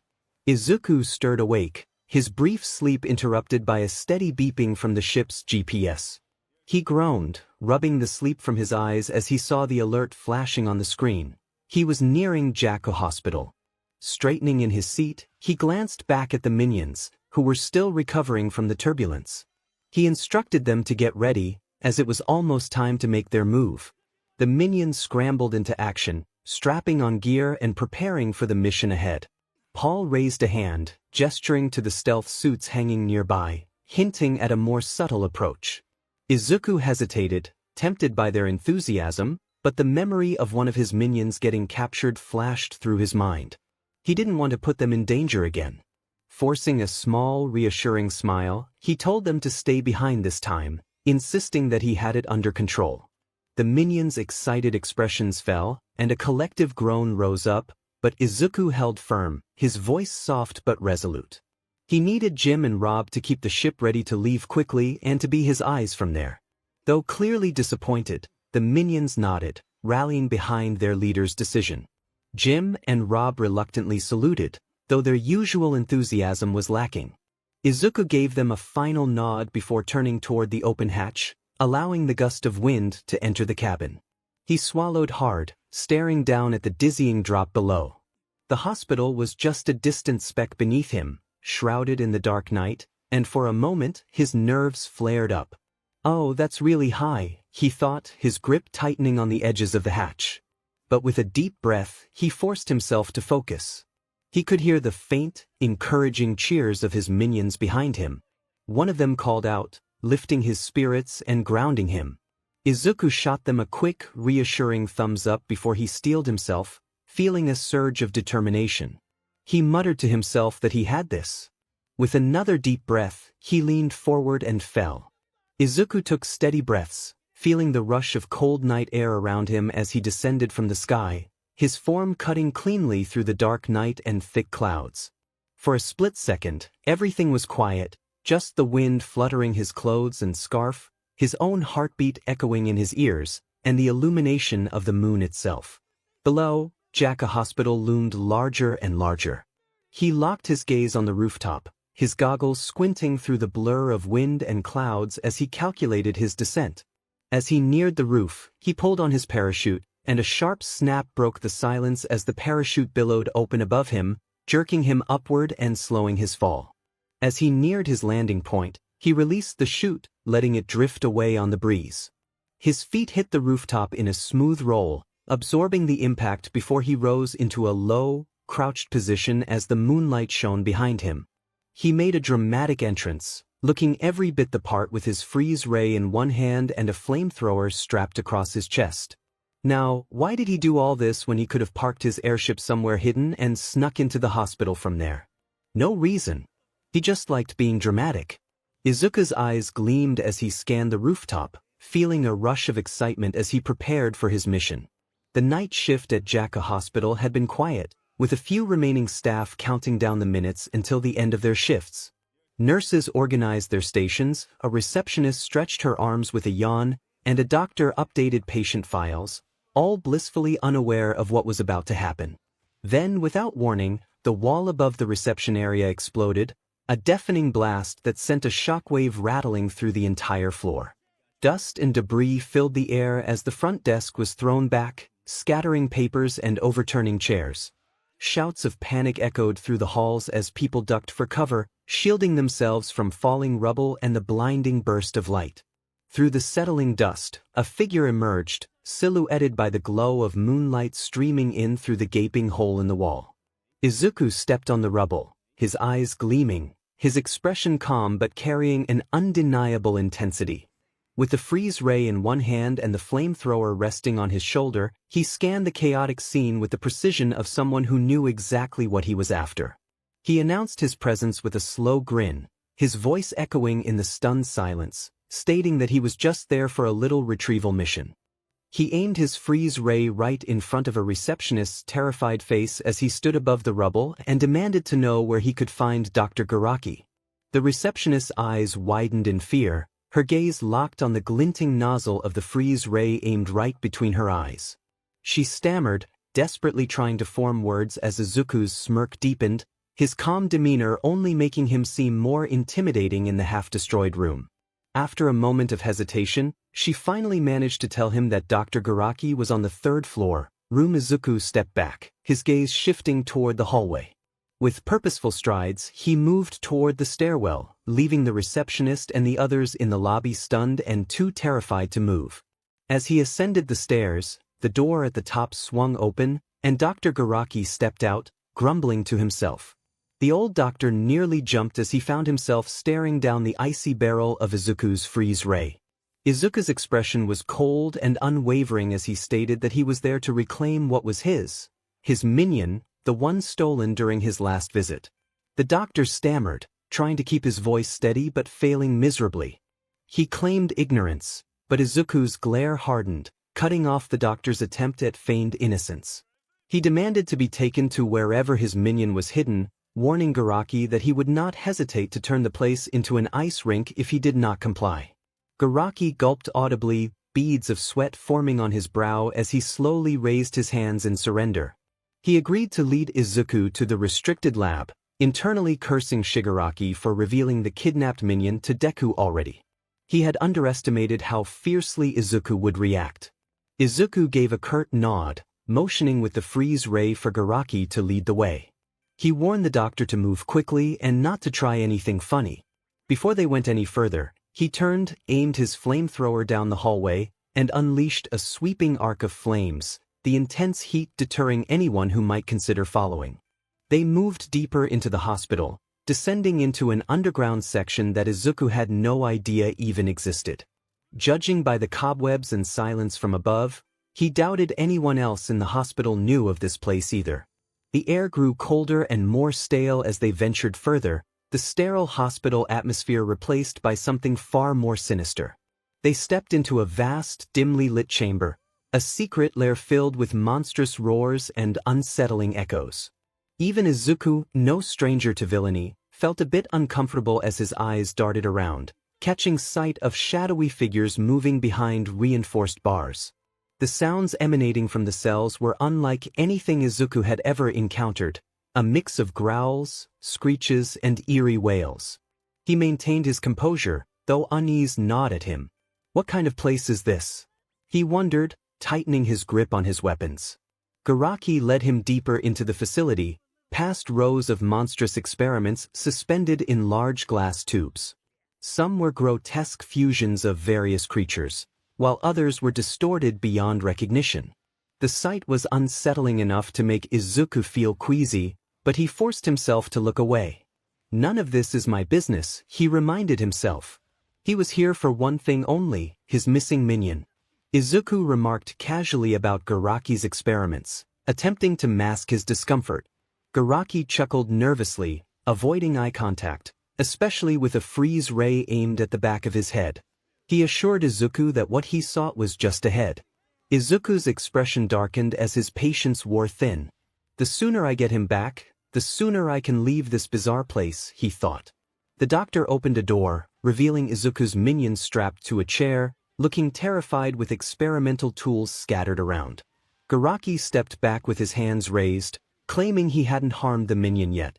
Izuku, however, was not about to take any chances. His finger tightened on the trigger of his freeze ray. He shot a blast of icy blue energy, encasing Garaki in a thick layer of frost, his expression frozen in shock and anger. Taking a deep breath, Izuku steadied himself and lowered his weapon. He quickly crossed the room, kneeling beside his minion. He spoke softly, his voice losing its usual edge as he carefully undid the restraints. The minion nodded rapidly, tears welling in its eyes as it clung to Izuku's arm, expressing gratitude. Izuku reassured the creature with a smile and a gentle pat on the head, urging it to follow him out of the unsettling place. With one last glance at the frozen Garaki, Izuku dashed down the corridor, his minion safely tucked under his arm. As he raced out of the hospital, he pressed onto the communicator in his ear, urgently calling for his crew. Confusion washed over him when there was no response, and worry began to creep into his chest. He called out again, desperation rising as silence filled the air. Finally reaching the hospital parking lot, Izuku's eyes widened in shock, which quickly transformed into cold anger. He scanned the wreckage, spotting his crew of minions tied up on a nearby streetlight. A familiar towering figure stood atop the mangled remains of his ship, All Might. The number one hero's eyes blazed with determination as he pointed at Izuku, declaring that he had nowhere to run. Izuku clenched his fists, forcing himself to remain calm despite the situation. His gaze darted from the wreckage to his captured minions and the lone minion clinging to him, trying to appear brave yet trembling. He took a deep breath, suppressing the panic rising within him. If he had a nickel for every time he encountered a pro hero that night, he would have 2 nickels. Strange, but not much. A cold realization hit him as he assessed the scene. His airship lay in ruins, his escape route obliterated along with most of his fighting equipment designed specifically for All Might. He swallowed hard, fully aware of how dire the situation had become. This is bad. Nevertheless, he straightened himself, willing to stay composed under All Might's intense gaze. He called out, trying to maintain his bravado, questioning the hero's determination. All Might's expression shifted to one of seriousness as he stepped down from the wreckage, admitting he was there to correct a mistake he made by allowing Izuku to walk down this path. Izuku's smirk twisted into a bitter grimace. He scowled, feeling no need for a lecture, especially from the man who had crushed his hopes and dreams. His patience snapped, and without a word, he raised both his freeze ray and flamethrower, unleashing a chaotic stream of ice and fire toward All Might. But the hero moved faster than Izuku could react. With an effortless sidestep, All Might dodged the blasts, landing directly in front of Izuku. The shockwave sent him flying back, skidding across the asphalt until he collided with a parked car, gasping for breath. As he struggled to regain his footing, All Might approached with his hands raised in a non-threatening manner, urging Izuku not to do this.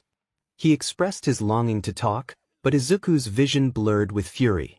He fought to stand, legs shaking but refusing to back down. He glared up at his former idol, venom dripping from his voice as he questioned the hero's intentions. All Might's face fell, sadness evident in his eyes as he acknowledged his failure to support Izuku when he needed it most. Izuku's grip tightened around his weapons, knuckles turning white as he processed the weight of those words. "Spare me your pity," he shouted, unleashing another blast of ice, but All Might deflected it effortlessly with a punch, the frozen stream shattering into harmless shards. All Might spoke quietly, reminding Izuku that he was outmatched and that he didn't have to keep fighting. Izuku's breath came in ragged gasps, tears of frustration welling in his eyes. He despised the condescending tone, the hollow words coming from the man who had crushed his dream on that rooftop months ago, The same man who had told him he could never be a hero. All Might took a step closer, his expression softening with concern. He reassured Izuku that it wasn't too late and that he could still turn back from this path. He believed in him. Izuku, however, felt his anger boil over, his body trembling as he glared at his former idol with all the hatred he could muster. He demanded that All Might stop pretending to understand. Without another word, he launched himself forward, unleashing a wild barrage of everything he had. He fired his freeze ray, then switched to his flamethrower, lobbing smoke bombs, and hurling every gadget from his belt, net launchers, flash grenades, shock discs, anything he could get his hands on. The air filled with the chaotic noise of explosions, freezing blasts, and crackling electricity. Each strike was desperate, driven by raw emotion rather than strategy. All Might was forced to step back, his powerful frame withstanding the assault but clearly taken aback by the ferocity of the attacks. He weaved and dodged through the hailstorm of gadgets, deflecting what he could and absorbing the smaller hits. Ice crystals formed on his shoulder, smoke clouded his vision, and sparks flew from the shock discs. While the damage was superficial, his hero training had prepared him for much worse. What concerned him was the look in Izuku's eyes. This wasn't just a fight, it was an eruption of pent-up grief, anger, and betrayal. Each attack was less about winning and more about releasing that torrent of emotions. The gadgets kept coming, even as Izuku's hands shook and his aim went wild. He was venting years of pain, each strike expressing what his voice could not. All Might clenched his fists, feeling his heart twist as he realized what he had driven this young man to. He called out to Izuku, urging him to stop, insisting that this wasn't the way. But Izuku screamed back, his voice breaking and filled with indignation. He hurled another set of grenades, this time flashbangs that exploded in bursts of blinding light. He squeezed his eyes shut against the brightness, but it didn't matter.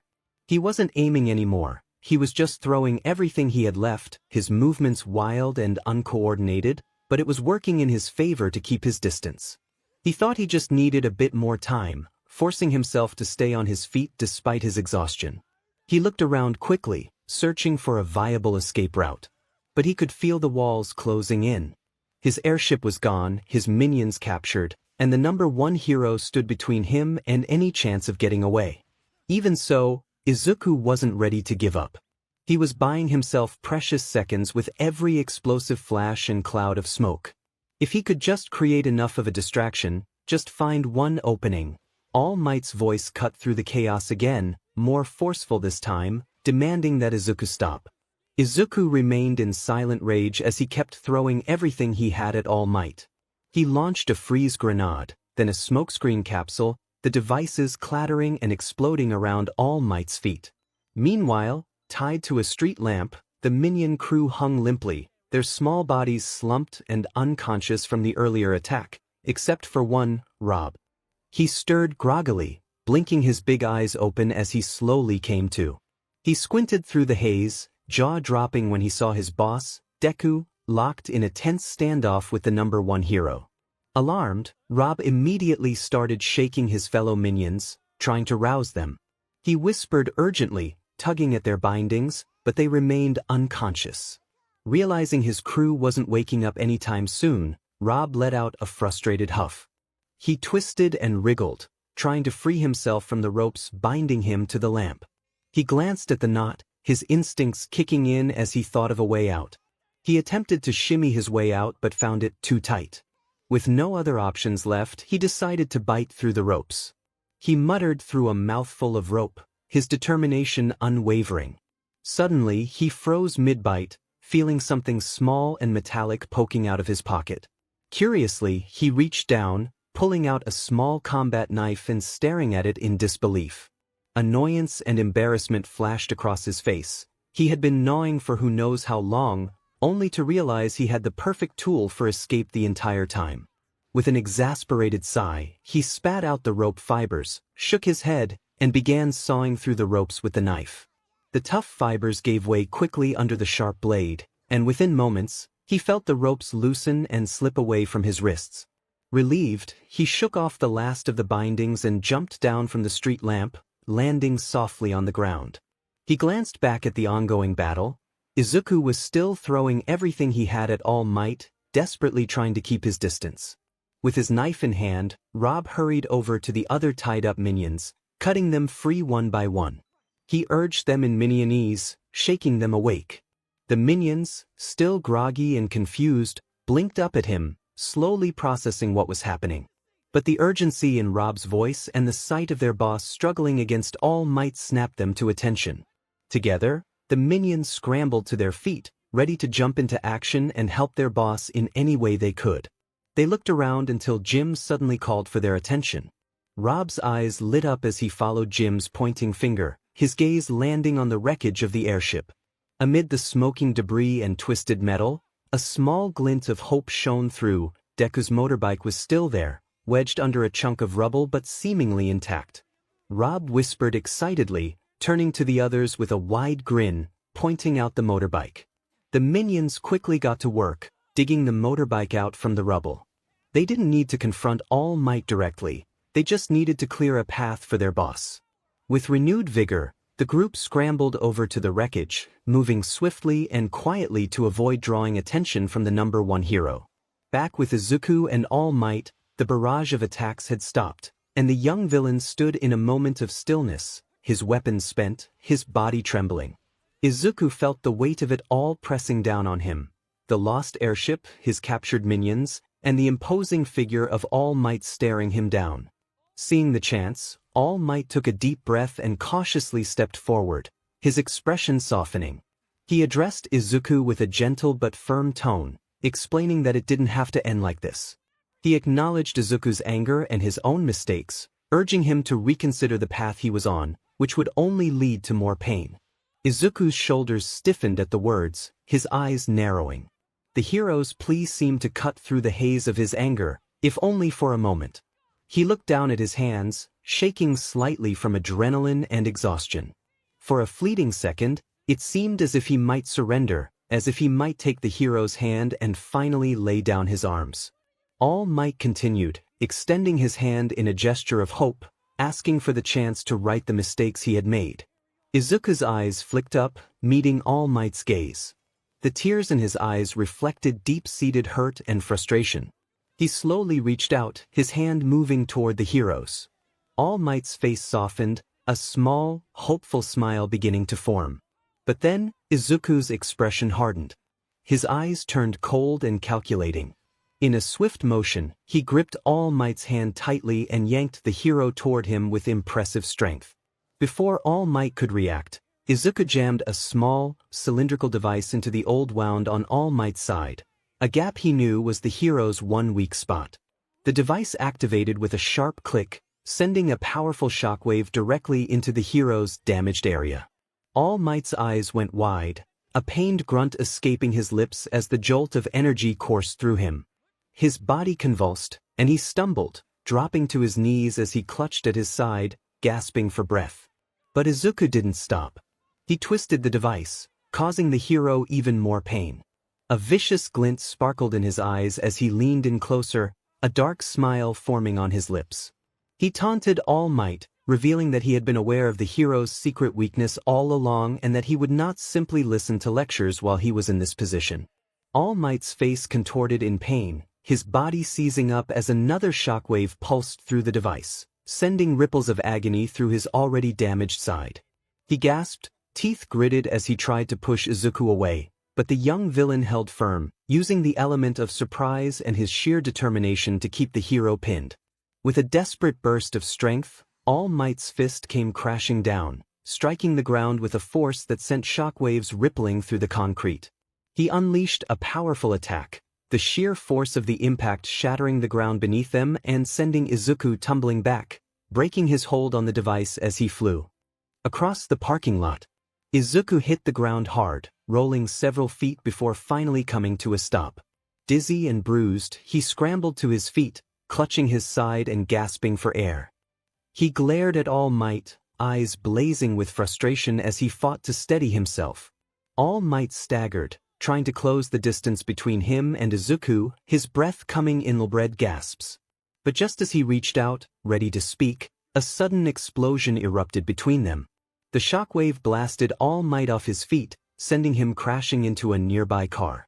The number one hero groaned, disoriented as smoke and debris filled the air. Izuku blinked in shock, momentarily stunned as he turned toward the source of the missile. His eyes widened as he spotted his minions, free from their binds, clustered around his motorbike.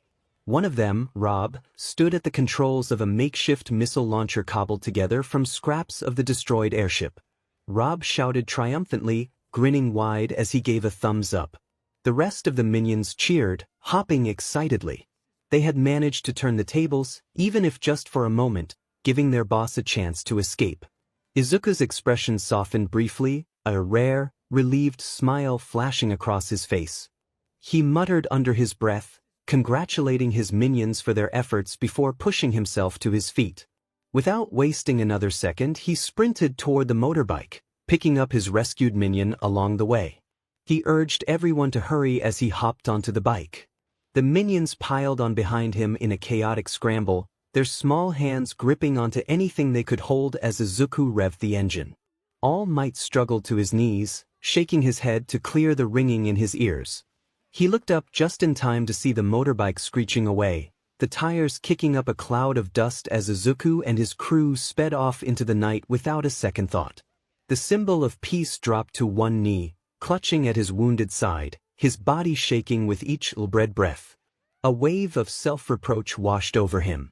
He had been so confident, so sure he could reach out to Izuku, to steer him back from this dark path. But once again he had failed. He had misjudged the situation, misjudged the depth of the boy's pain, and let his emotions cloud his judgment. All Might stood in the middle of the empty parking lot, his posture sagging with the weight of defeat. He pinched the bridge of his nose, trying to stave off the headache that was creeping in. His thoughts were a storm of frustration, regret, and uncertainty. He considered that perhaps he should start listening to Tsukachi. He had always believed he had to do things on his own, but tonight had been a painful reminder that even the number one hero had limits. Having been outwitted by a quirkless boy and having his crucial weakness revealed would be a significant blow to his reputation. All Might sighed again, realizing this was not how he had expected their interaction to go. It seemed that he had underestimated the young villain as well. Izuku gripped the handlebars of his motorbike with intense determination, the wind howling past him as he sped down the empty motorway. That had been far too close for comfort, and his pulse still raced from the confrontation with All Might. As the road stretched ahead, his mind refused to quiet. Who does he think he is? He thought, seething at the memory of All Might's words, as if he understood what it was like to be quirkless. A sudden thought struck him, momentarily distracting him. Could All Might have actually been quirkless before? The idea seemed absurd, yet it lingered in his mind, impossible yet intriguing. Izuku shook his head in disbelief at his own musings. He often thought of the wildest things. But wouldn't that just be hilarious? He kept his foot on the gas, racing down the empty motorway as the events of the past few hours replayed in his mind. It felt like an eternity had passed since his heist at Gang Orca's agency, but it had only been a day. Since then he had been thrown into a whirlwind of chaos. A tense meeting with dangerous villains, a surprise encounter with Hawks during his rescue mission, and now, a narrow escape from All Might himself. It was safe to say that the past few days had been hectic for the young villain. He found himself in a dilemma, feeling as if every time he turned a corner, there was another pro-hero or villain questioning his motives, pushing him to reveal some grand plan. What's your goal, 𝗧𝗏? What are you really after? It was a question that kept surfacing, and he was starting to grow weary of it. Truth be told, he wasn't sure yet. He had been so focused on proving himself, on surviving, that he hadn't taken the time to define his true aim. It was quite bothersome that all of this happened simply because he wanted to feel loved and accepted. He decided he would figure it out later, letting out a frustrated sigh. If he thought about it too much now, his head would explode. Because right now, he needed to catch up on some much-needed sleep when he got back home. Katsuki Bakugo lay sprawled across his bed, his eyes fixed on the cracks in the ceiling. His hands itched to do something, anything, but he couldn't. Not when his parents had grounded him, forbidding him from attending until further notice. The punishment felt harsh, but he knew he deserved worse. He thought bitterly about karma, tossing a pillow against the wall. No matter how much he tried to rationalize it, the frustration wouldn't subside. Izuku was out there, causing chaos, putting himself and others in danger, and Katsuki felt powerless to stop it. His mind raced as he turned over every possible solution, but nothing stuck. He couldn't just sit there and sulk while Izuku spiraled further out of control, becoming a hazard to everyone around him, including himself. His gaze drifted to the All Might figure on his desk. He groaned, burying his face in his hands. What would All Might do? Katsuki had come to realize that everything he had done before, all the bullying, torment, and violence he inflicted upon those he deemed inferior, was unbecoming of a hero. So, he decided to try and view All Might the same way Izuku did. Not just because he was powerful and seemingly unstoppable, but because, in Izuku's words, he was a true hero who made people feel safe. Katsuki sighed. In the end, he resolved to right the wrongs of his mistakes and have a meaningful talk with Izuku. That was, if he got the chance and if Izuku hadn't completely hated him by then, which he likely did. But Katsuki had to try. The pressing issue was how to approach it. What would he even say? He imagined himself saying, "Hey, Izuku, sorry for bullying you our whole lives. Want to grab lunch?" He scoffed at the thought. He knew a single apology wouldn't erase everything he had done. It would take much more. But he had to start somewhere. His first step was getting out of the house. He had tried everything, but his parents wouldn't budge. So, he was forced to resort to something that the overly prideful Katsuki Bakugo would never have thought he would do: beg. Mitsuki Bakugo sat at the kitchen table, a steaming cup of tea in front of her. Her fingers drummed against the table as her mind replayed the conversation she had with 𝐒𝐭𝐚𝐲 Midoriya days ago, how she had encouraged the grieving mother. She sighed, leaning back in her chair. Was that the right thing to say? She wondered. Honestly, what was she supposed to do or say at that moment? It was a lot for her to take in. Granted, she was disappointed in 𝐒𝐭𝐴 just as anyone else was, but who was she to judge? She, too, had failed as a parent in her own way. Katsuki wasn't just a bully, he was a reflection of the environment she had raised him in. Mitsuki sighed, realizing that being the enabler type of parent had come back to bite her. The sound of footsteps interrupted her thoughts. She glanced up to see Katsuki standing at the kitchen doorway, his expression a mix of frustration and discomfort. His shoulders were stiff, and his gaze didn't quite meet hers. "What do you want, Katsuki?" she asked, trying to sound neutral but failing to keep the edge out of her voice. "I need to talk to you and Dad," Katsuki said, his tone unusually restrained. Mitsuki arched an eyebrow. "Is this about you wanting to attend you?" She goes, "If it is, the answer is still no." She crossed her arms, leaning back in her chair. Katsuki hung his head low and said nothing, which was more than enough of an answer. Mitsuki pinched the bridge of her nose. "Katsuki, how many times do we have to tell you? You're grounded. You need to stay here and think about what you've done. Not try to jump back into you. Like nothing has happened." Katsuki's fists clenched at his sides, his jaw tightening. "And you think sitting here is going to fix anything?" Izuku was still out there, and Katsuki felt a surge of desperation. He couldn't just stand by and do nothing. Mitsuki, his mother, countered sharply, reminding him that he couldn't fix things by rushing into situations as he often did. This was no longer just about him. He needed to grasp that reality. Katsuki's voice trembled as he admitted his shortcomings. He recognized that he had been a poor son, friend, and person. But he was determined to change that. Mitsuki's eyes widened slightly at his honesty, though she maintained a guarded expression. She questioned whether attending you would truly make up for the pain he had caused Izuku. Katsuki replied earnestly, acknowledging that while it wouldn't erase the past, it was a step forward. He expressed uncertainty about whether Izuku would ever forgive him, but he felt compelled to try. The silence that followed was heavy, especially as Katsuki addressed his mother with a newfound respect, calling her mom. He then bowed deeply, a gesture of sincerity and desperation that left Mitsuki momentarily speechless. Masaru, Katsuki's father, entered the kitchen, drawn by the commotion. He paused, taking in the sight of his son bowing. Concern etched on his face as he exchanged a look with Mitsuki. Eventually, Mitsuki's voice softened, though it remained firm, indicating that Katsuki had much to explain if he wanted their support. Later that evening, the three gathered in the living room, the atmosphere thick with unspoken emotions. Masaru broke the silence, asking Katsuki why he had bullied Izuku. The strictness in his tone made Katsuki flinch, but he held his gaze, aware of his father's anger. Masaru's fury was different from Mitsuki's. It was quiet yet deep, a force that could overwhelm if ignored.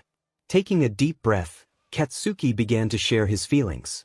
Initially, he had found Izuku annoying, always cheerful and smart. When he received his quirk and Izuku did not, he felt superior and began to bully him, wanting to showcase his power. But Izuku's persistence in pursuing his dreams never wavered, and Katsuki realized that his actions had driven Izuku to abandon his aspirations. Masaru listened intently, and after a moment of silence, he acknowledged Katsuki's realization but stressed that it wasn't enough. He pressed for an explanation of why they should lift his punishment and allow him to aim for you. The tension in the room was palpable as Katsuki sat rigidly, his fists clenched. Katsuki understood the weight of his father's question. He wanted to make things right, acknowledging that he couldn't undo the past but felt that doing nothing would help no one. Mitsuki leaned back, her expression unreadable, questioning whether attending 𝐸 was truly the solution. Katsuki insisted it was a start. He wanted to train and learn to become the hero he should have been all along. He needed to prove to everyone, especially Izuku, that he was not the same person who had made Izuku's life difficult. Masaru pressed further, asking who he needed to prove himself to. Katsuki answered firmly, stating that it was for everyone, but mostly for Izuku. He owed it to Izuku to show that he was trying to fix the damage he had caused. If that meant starting from the bottom at 𝐸, he was willing to do it. Mitsuki studied him carefully, raising a concern about the possibility of not being able to talk to Izuku if he was too far gone. Katsuki hesitated but ultimately expressed that he couldn't live with himself if he didn't at least try. The room fell silent again, the weight of his words hanging in the air. Finally, Mitsuki announced that they would need time to think about it and instructed Katsuki to go to his room. He complied without protest, retreating upstairs as the tension in his chest eased slightly. Sitting on his bed, time seemed to stretch endlessly. When his mother finally called for him, he hurried back to the living room, where Mitsuki and Masaru awaited him, their expressions still unreadable. For a long moment, no one spoke. Then Mitsuki broke the silence with another heavy sigh, indicating they would consider the proposal. Katsuki felt an overwhelming sense of relief wash over him at his mentor's words, but he sensed there was more to it. The conditions were clear. If they allowed him to aim for 𝐸, it would be on their terms. He straightened, determination etched on his face, ready to do whatever it took. Strict supervision would be required, Masaru stated firmly. They would need to discuss his history with Principal Nizu, and if he agreed to take Katsuki, he would have to work hard to earn trust, his and everyone else's. Katsuki nodded, though a hint of nervousness crept in. Mitsuki's tone turned sharp as she added that if he messed this up, there would be no second chances. He nodded again, accepting the conditions, vowing not to fail. The police station buzzed with quiet activity as night fell, the soft hum of chatter and ringing phones filling the air. Detective Naomasa Tsukachi sat at his desk, staring at the door with a mix of anticipation and exasperation. He didn't have to wait long before the towering figure of All Might entered the room. His usual confident stride was now slower and more subdued, his smile strained under Tsukachi's scrutinizing gaze. All Might began awkwardly, his voice small, like a child caught in a mistake. He cleared his throat and straightened slightly, though his unease was evident. Tsukachi, however, remained focused on his paperwork, his calm voice laced with frustration. All Might shifted uncomfortably in his seat, glancing around the room before finally voicing his thoughts, unable to hold back any longer. He admitted to underestimating how slippery the young boy could be. Tsukachi's frustration boiled over as he expressed disbelief that All Might, the symbol of peace, had been outsmarted by a kid still mastering his abilities. All Might defensively raised his hands, insisting he had only wanted to help, but 𝗧𝗏𝗁 was not convinced. He emphasized that All Might's attempt to save the boy with a single heartfelt conversation had backfired, resulting in an even angrier villain. All Might shrank slightly under the tirade, acknowledging his mistake but insisting the boy had been resourceful. 𝗧𝗏𝗁 scoffed, pointing out that the boy had played All Might expertly, despite being quirkless. All Might sighed, rubbing the back of his neck, and mentioned he had already consulted Recovery Girl about his injury, trying to lighten the mood. 𝗧𝗏𝗁 shot back, dripping with sarcasm, that the public would not overlook the fact that their symbol of peace had been outplayed by a quirkless teenager. All Might, still sheepish, offered a nervous laugh, attempting to save face by suggesting that heroes couldn't always predict what would happen next. 𝗧𝗏𝗁, exasperated, reminded him that predicting outcomes was their job, and now they faced an even angrier villain who had caused significant damage. All Might acknowledged his failure, expressing that he had genuinely thought he could reach the boy. 𝗧𝗏𝗁 sighed heavily, rubbing his temples, and remarked on All Might's savior complex, likening him to a big, golden puppy. All Might's face flushed slightly, but he managed a half-grin, reminding 𝗧𝗏𝗁 of his role as the symbol of peace. 𝗧𝗏𝗁 muttered under his breath, suggesting that perhaps All Might was more of a symbol of getting tricked. All Might chuckled sheepishly, admitting it hadn't been his brightest moment. 𝗧𝗏𝗁, trying to suppress a smile, warned him not to let it happen again for the sake of his sanity. All Might agreed to leave the tricky cases to 𝗧𝗏𝗁 in the future. 𝗧𝗏𝗁 leaned back in his chair, half amused and half exasperated, warning All Might that if they faced another case like this, he would ensure All Might retired. The detective expressed his frustration, admitting he had been stressed in recent months. All Might offered an apology, met with 𝗧𝗏𝗁's light glare. Clearing his throat, 𝗧𝗏𝗁 shifted to the serious matter at hand. The kid had targeted hospitals, which seemed out of character. All Might agreed, noting that the boy had been attacking places tied to personal grudges or strategic benefits: schools, hero agencies, banks. He pondered what the boy could possibly want from a hospital. 𝗧𝗏𝗁 leaned forward, revealing that the boy had specifically asked for Dr. 𝗬𝗓𝗓𝗏, shouting his name during the incident. When 𝗬𝗓𝗓𝗏 had tried to play dumb, the boy accused him of stealing something. All Might's eyes narrowed, questioning what 𝗬𝗓𝗓𝗏 could have taken.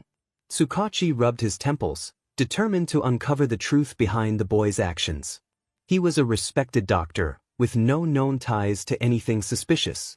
However, the question lingered: why would Deku target him if there wasn't something more? All Might pondered if there was more to the situation than met the eye. 𝗧𝗏𝗁 was convinced there was, stating he would bet his badge on it. He revealed that Jakka Hospital had restricted areas not found on any official blueprints.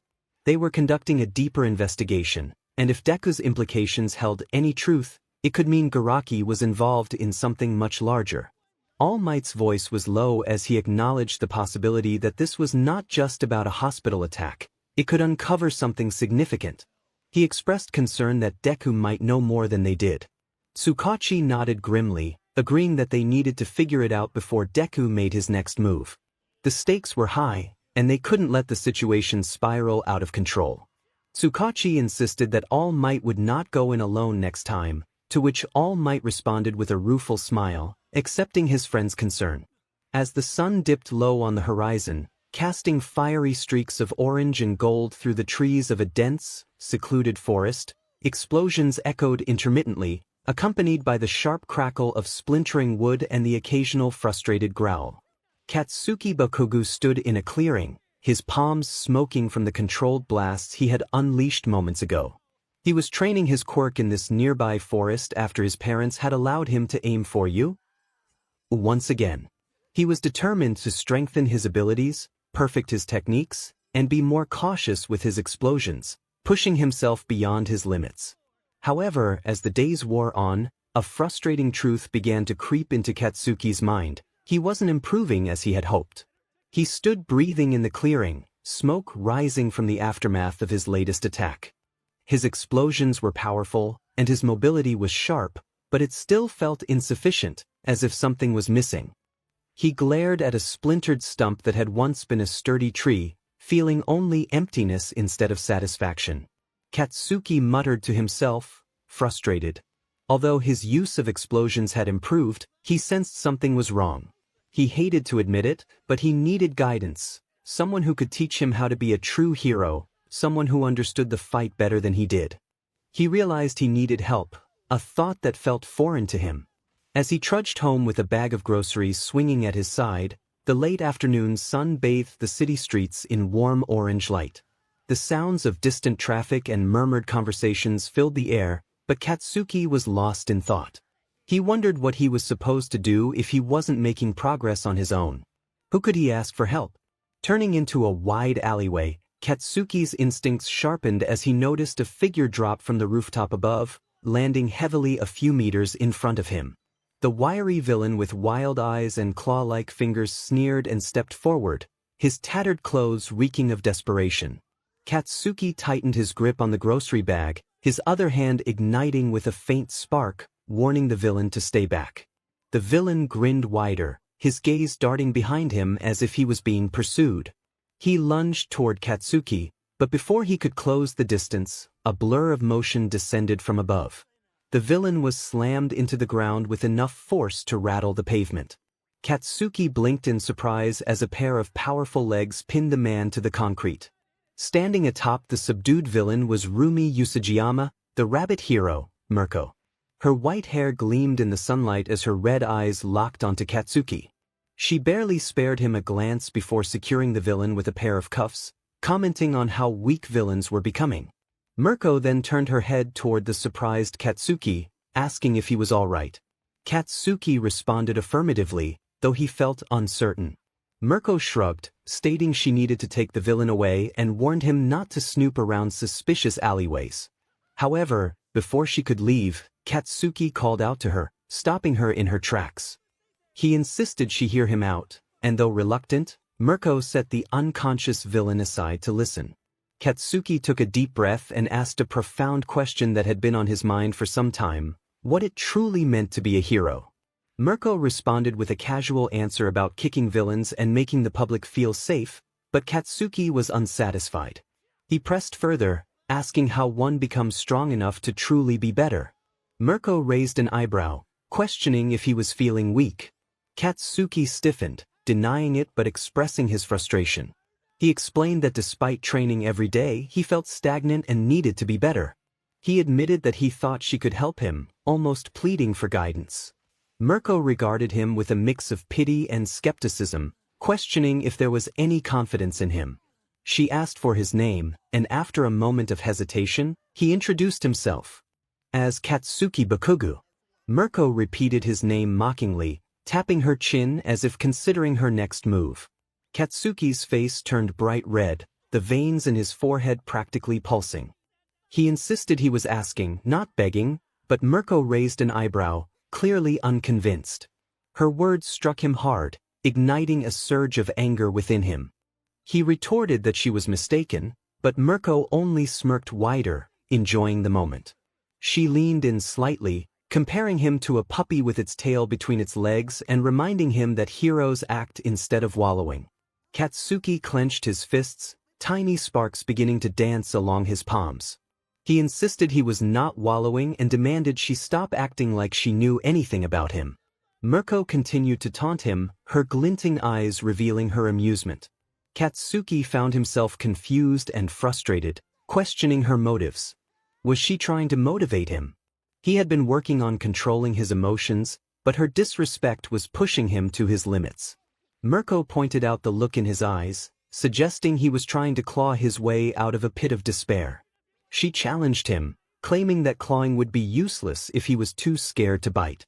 Her taunts cut deeper, and Katsuki felt the pressure building within him.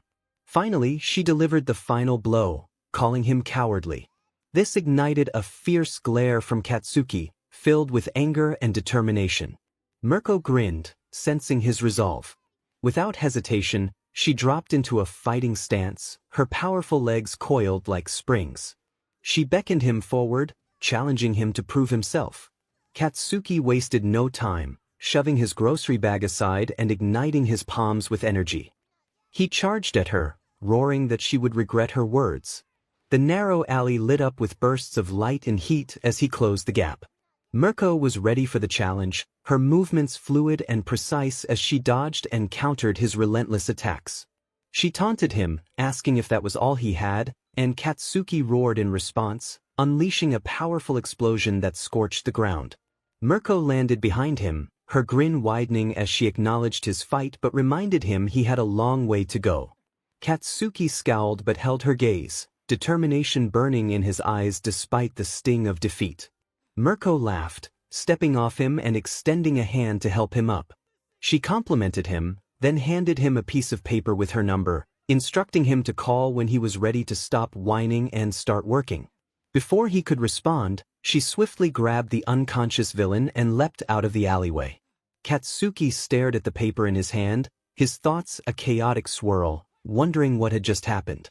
Meanwhile, Tomura Shigaraki loomed over the frost-covered form of Dr. Garaki, watching Kurojirai carefully chip away at the icy prison. The room was eerily silent, save for the soft scrape of metal against ice and Shigaraki's frustration evident in his muttering. He cursed Midoriya for destroying their base and ruining their plans. Suddenly, the TV screen beside him lit up, revealing his emperor, whose voice sounded strained and filled with anger. His emissary noted that they had underestimated Midoriya, acknowledging his proficiency and ferocity. Shigaraki felt regret for threatening Midoriya by showing him his captured ally.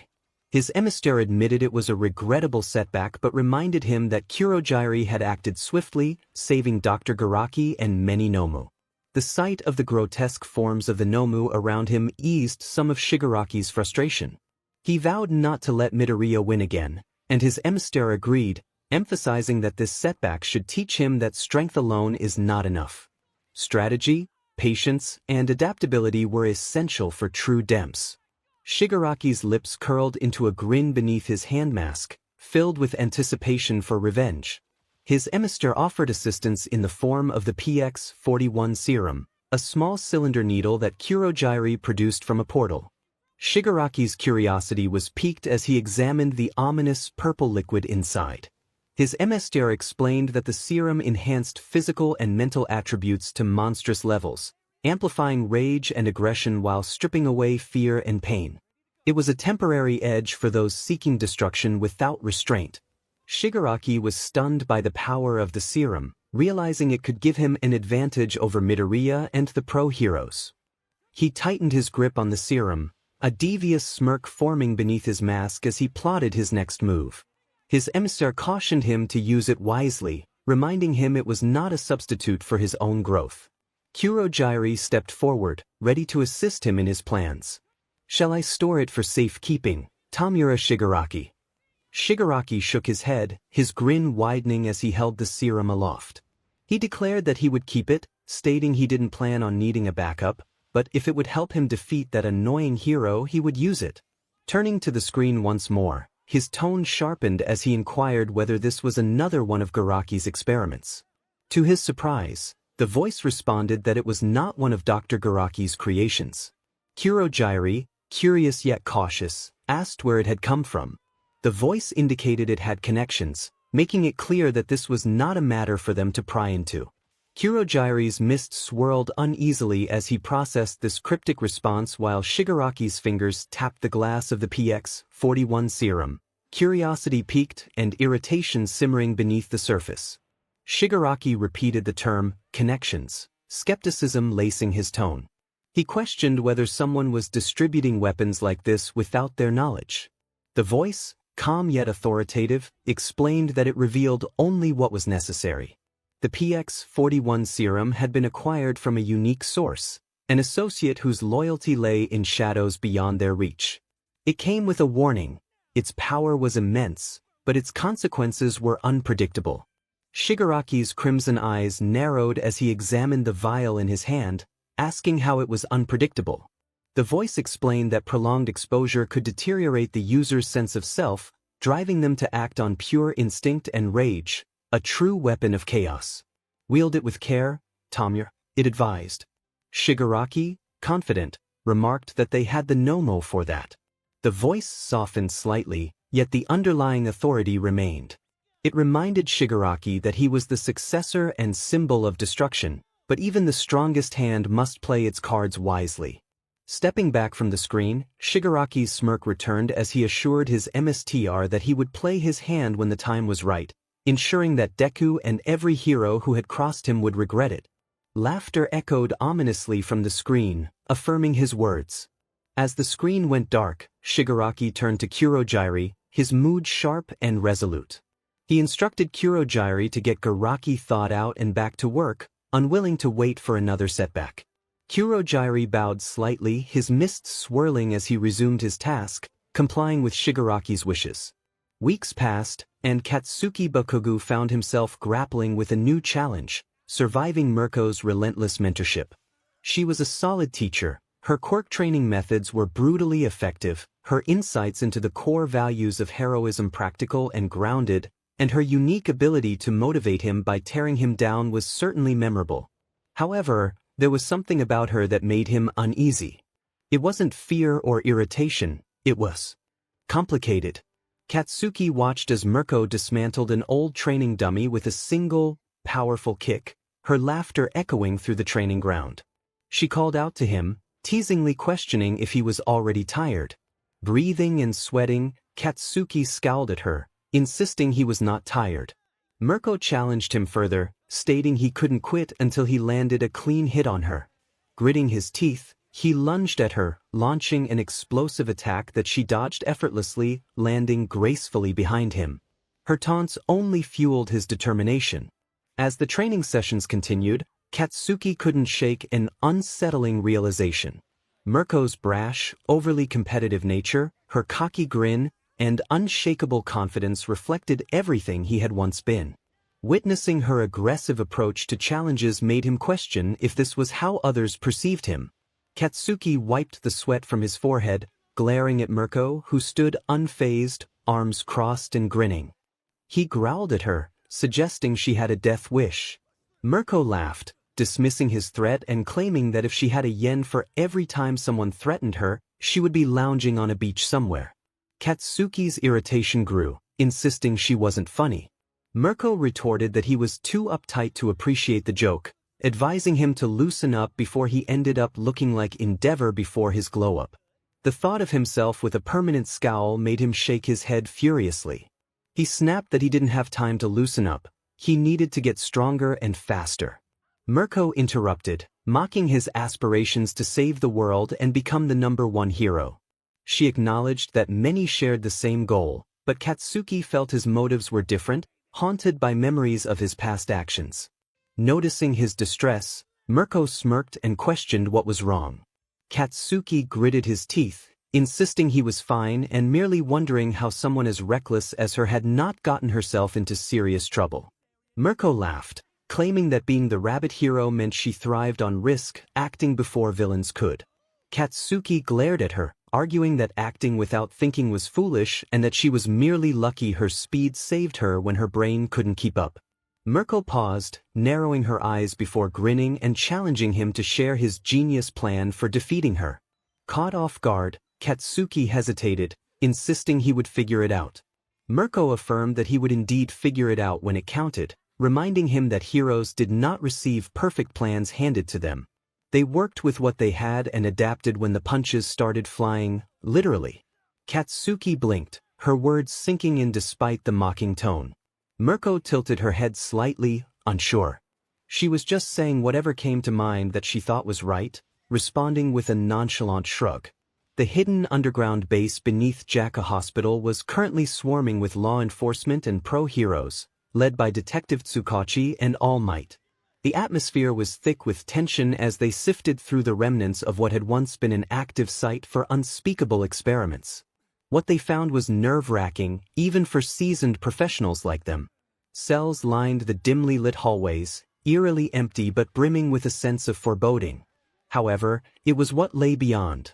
A vast laboratory filled with tubes housing grotesque monstrosities that sent shivers down their spines. Each tank contained variations of creatures that defied nature itself, limbs twisted unnaturally, eyes bulging in unnatural hues, each one a testament to the horrors crafted within these walls. After reviewing the lab's files, They discovered that these beings were called 𝗵𝗲, created by Dr. 𝗬𝗓𝗏. Speaking of which, there was also one jarring detail. Dr. 𝗬𝗓𝗏 was nowhere to be found. Detective 𝗵𝗲 𝗬𝗓𝗏's sharp eyes scanned the room, lingering on the abandoned notes, shattered equipment, and flickering monitors that still displayed cryptic data streams. Something else was at play, he thought, his voice heavy with unease. All Might, standing beside him, clenched his fists tightly. His eyes roamed over the tanks, his jaw tightening as he processed the horrific sights before him. He wondered what these things were, his voice low but resonating with authority. 𝗬𝗏𝗁 shook his head, expressing his uncertainty.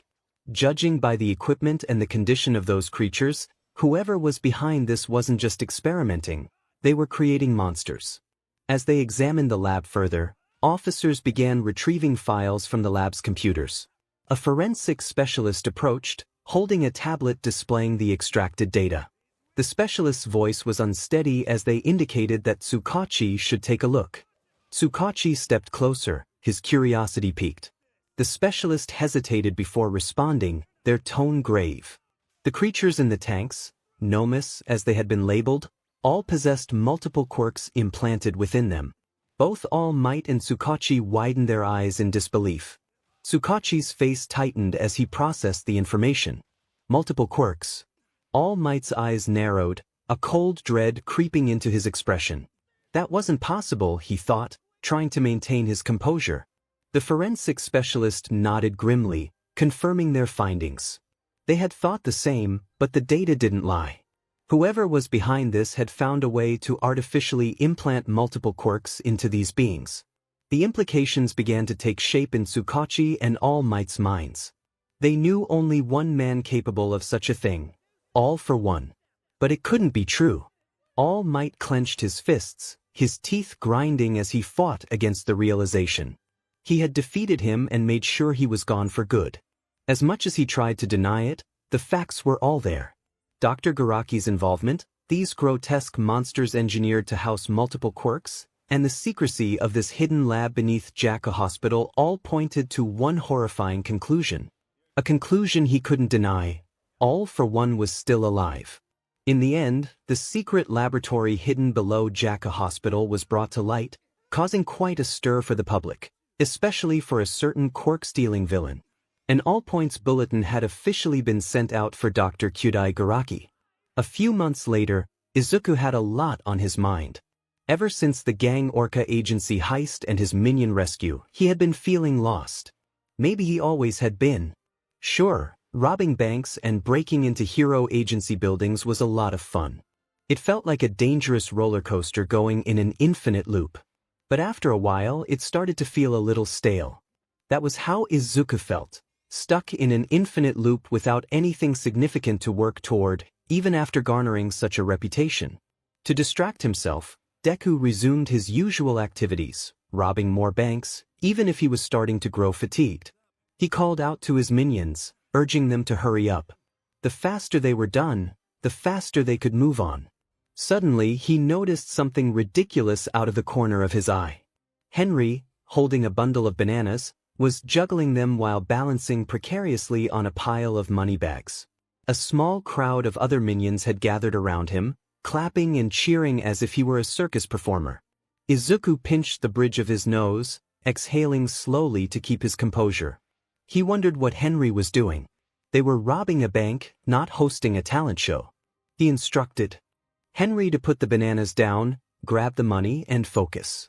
Just then, a deep, booming voice cut through the room. "Stop right there." Izuku froze for a moment before turning toward the entrance, where flames licked at the edges of the bank's shattered glass doors.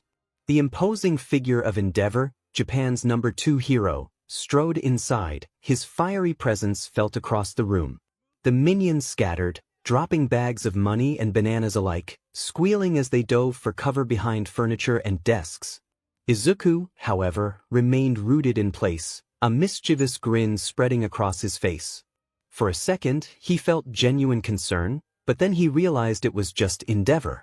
Things would go as usual since Deku and 𝗵𝗏𝗏 had a unique relationship. He teased 𝗵𝗏𝗏, giving a mock bow. 𝗵𝗃𝗲's eyes burned with disdain as he addressed Deku, his voice heavy with irritation. Izuku clapped his hands together in mock delight, trying to lighten the mood. He suggested that this time might be different, that maybe 𝗵𝗃𝗲 would actually catch him. The tension in the air crackled, almost as much from the heat as from the clash of wills. 𝗵𝗃𝗲's hands ignited into blazing infernos, and Izuku's mind raced as he plotted his next move while observing the flaming pro-hero assume his battle stance. He called out to his minions, glancing over his shoulder, but paused when he saw several of them using an office chair as a makeshift racing cart, hurtling down the hall with stacks of cash precariously balanced on top. Izuku's eye twitched, but at least they were finally following his instructions and getting out of harm's way. Shaking his head, he turned his attention back to the towering figure of 𝗵𝗃𝗲, just in time to see the fiery hero charging straight at him. Izuku quickly activated the boosters in the soles of his shoes, narrowly avoiding the flames that roared where he had been standing moments before. He soared across the bank lobby, propelled by the jet propulsion system on his hands and a small jetpack effortlessly gliding above 𝗵𝗃𝗲, who glared up at him with fierce determination. Hovering near the ceiling, he spread his arms theatrically, teasing the hero about his missed attack. 𝗵𝗃𝗲 snarled, flames erupting from his fists as he unleashed a torrent of fire toward the quirkless villain. Izuku pivoted mid-air, the boosters on his boots firing with precision as he zigzagged through the fiery onslaught. He taunted 𝗵𝗃𝗲, suggesting he might benefit from yoga to manage his aggression. The hero's patience was wearing thin as he surged forward, attempting a fiery tackle aimed directly at Izuku. Calmly, Izuku extended a grappling hook from his wrist, pulling himself up and out of range at the last second. From above, he dangled like a mischievous spider, teasing 𝗵𝗃𝗲 about taking a break and hydrating. The hero growled in frustration, slamming his fist into a nearby desk, which erupted into flames. Izuku hovered above, stroking his chin thoughtfully, pretending to consider fighting before deciding he preferred his current strategy. Seething, 𝗵𝗃𝗲 stomped toward one of the minions still loitering behind a desk. The small creature froze, holding up a banana as if offering peace. Before 𝗵𝗃𝗲 could react, he was hit in the shoulder by a small, gooey projectile, which allowed the final minion to escape. 𝗵𝗃𝗲 struggled to remove it, only to find his fingers stuck as well. Izuku hovered above, holding one of his latest inventions, a glue grenade launcher, and taunted 𝗵𝗃𝗲 about his predictability. With a smirk, Izuku activated a small wrist-mounted laser, cutting the chandelier's support. The chandelier crashed to the ground in front of 𝗵𝗃𝗲, who jumped back just in time. Flames roared to life around him again as he grunted in frustration, finally managing to pull his finger free from the sticky situation. Izuku spread his arms in mock surrender, maintaining his grin as he declared the chase a game. 𝗵𝗃𝗲, fueled by rage, launched himself into the air, flames propelling him upward with impressive speed. For a moment, Izuku's grin faltered as the hero closed the gap, but just as 𝗵𝗃𝗲 reached him, Izuku activated a sudden burst from his jetpack, flipping above the fiery hero. He fired a small missile from his shoulder cannon, sending 𝗵𝗃𝗲 crashing toward the ground. Seizing the opportunity, Izuku quickly fired a barrage of glue grenade projectiles until the number 2 pro-hero was completely stuck. He landed gracefully in front of 𝗵𝗃𝗲, who thrashed around, desperately trying to escape. Izuku knelt before the immobilized hero, amusement sparkling in his green eyes as he inspected 𝗵𝗃𝗲's restrained form. He casually informed 𝗵𝗃𝗲 that the glue was designed to withstand incredible force and heat, making escape nearly impossible. 𝗵𝗃𝗲 grunted, attempting to incinerate the glue with a surge of power, the air shimmering with heat. Izuku leaned back slightly, impressed by the hero's determination, but warned him not to roast the hostages hiding behind a reinforced door. 𝗵𝗃𝗲's flames faltered as he realized the civilians were in danger. He grit his teeth, declaring that backup would arrive any second to catch Izuku. The villain stood, brushing imaginary dust off his knees, and gestured toward the bank's doors, which were closing by themselves. He revealed that he had used the bank's own security system against them, making the defense walls indestructible. With a confident stride toward the exit, Izuku thanked 𝗵𝗃𝗲 for the fun and made his grand exit. 𝗵𝗃𝗲 thrashed against the glue, his rage boiling over as Izuku's footsteps echoed across the marble floor. Izuku had escaped, hiding in a random alleyway while wearing a disguise of a bowler hat, sunglasses, and a fake mustache, ready to blend into the crowd. You would be surprised to see how well it actually worked when he was out in the crowded open. Pulling out his phone, Izuku opened the encrypted app he had designed to communicate with his minions. He spoke quietly, his tone sharp but measured, instructing them to return to base with the loot, use the getaway vehicle's camouflage system, and avoid drawing attention to themselves. He sighed, pinching the bridge of his nose, reminding Henry not to make a mess in the compartment again. A chorus of cheerful minion chatter crackled through the phone's speaker, followed by sounds of loud crashes, revving engines, and the maniacal laughter of his minions. Izuku groaned and ended the call, muttering to himself about the chaos he had to deal with. Still, he reassured himself with the strange, unwavering faith he had in his minions' unorthodox logic. Somehow, no matter how chaotic their methods, they always managed to escape, though often by the skin of their teeth. Adjusting his bowler hat, Izuku strolled down the alley, his thoughts turning inward. As his mind wandered, he didn't notice the shadow of a figure approaching from the opposite direction. The collision was sudden, causing him to stumble back, his sunglasses and hat clattering to the ground while his fake mustache dangled precariously before fluttering to the pavement. He began to apologize, brushing himself off, but his words trailed off as he looked up, recognizing the figure before him. Standing there, equally stunned, was someone Izuku hadn't seen in years. Tsubasa, the chubby boy with red wings who had once been one of Katsuki's cronies. Tsubasa seemed just as surprised to see him. The boy stammered in shock and confusion, realizing who Izuku was. Izuku blinked, tilting his head slightly as if piecing together a distant memory. His expression flattened, shifting to one of quiet disdain as he acknowledged Tsubasa's presence. Tsubasa hesitated, his wings twitching nervously, scanning for any signs of escape or backup. It was understandable, Izuku wasn't just any face from the past. He was one of Japan's most talked-about villains, his name trending after every successful heist. Now, he stood just a few feet away. Tsubasa took a shaky step back, stuttering as he expressed his disbelief at Izuku's presence. Izuku adjusted his hat, sighing as if the situation were nothing more than a mild inconvenience. He calmly asked Tsubasa what he was doing there, but he quickly added that it didn't really matter. What mattered was that Tsubasa had seen him. Tsubasa froze, his face paling as the implication sank in. Izuku's lips curled into a faint, unsettling smile, suggesting that they couldn't have that knowledge. Tsubasa's wings flared instinctively, preparing for flight as he pleaded for mercy, promising not to say anything.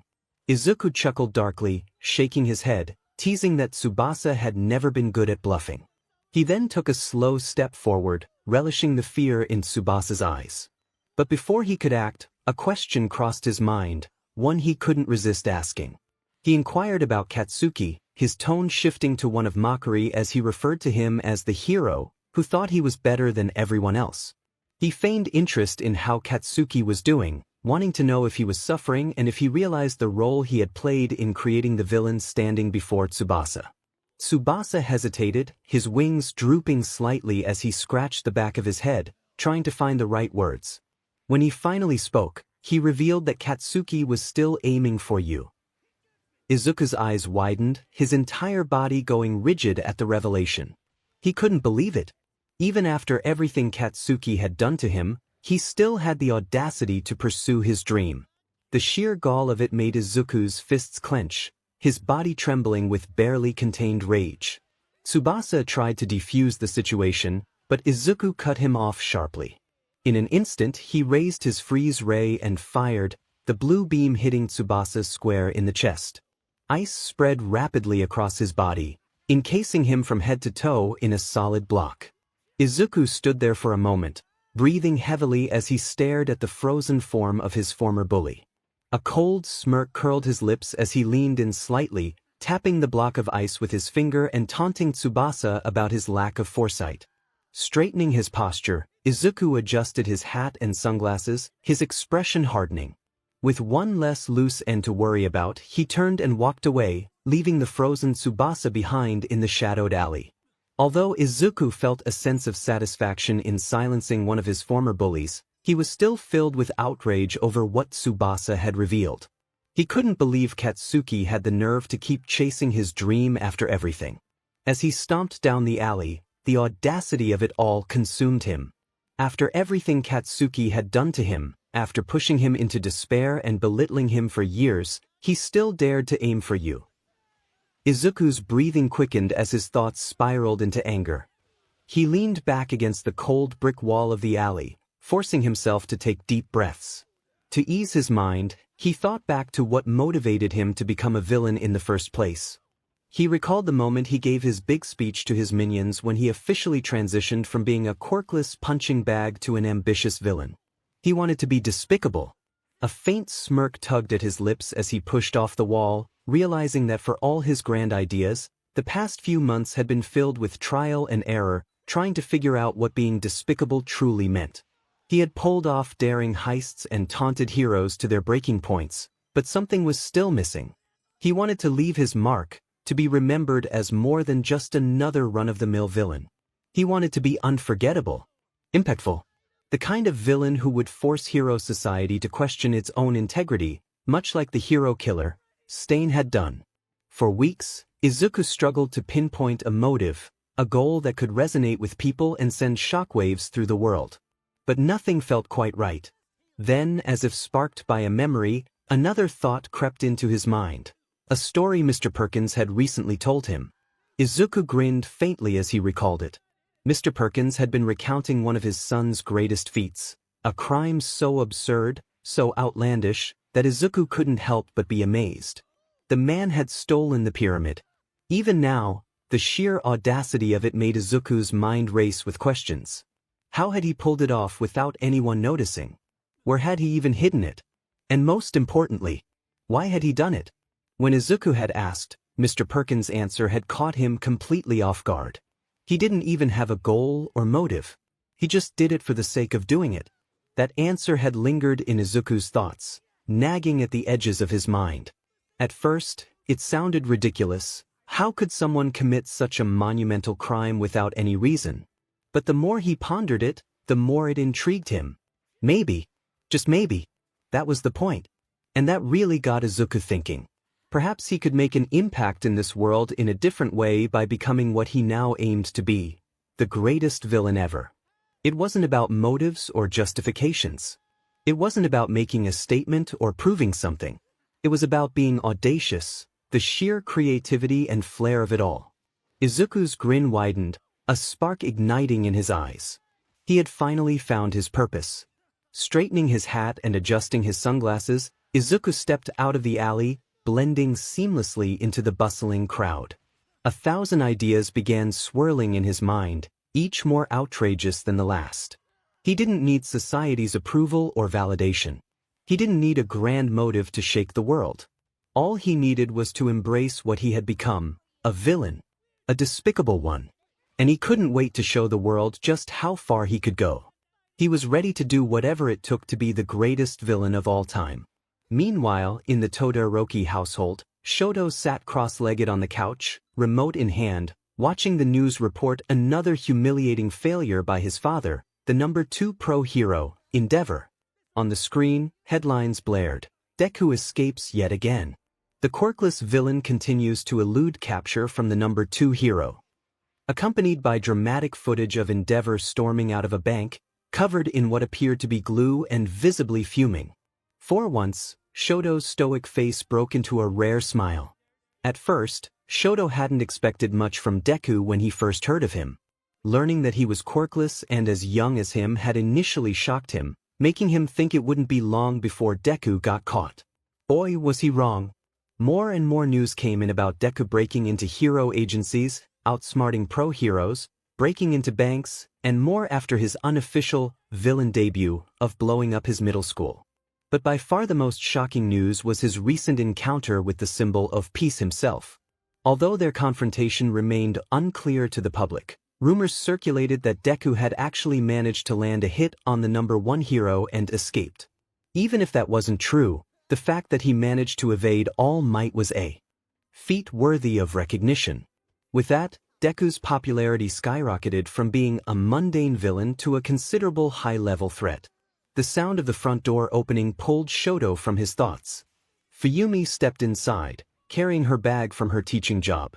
She greeted Shoto cheerfully, but before they could continue the conversation, a loud, guttural scream echoed from down the hall, followed by the unmistakable crash of something heavy being thrown.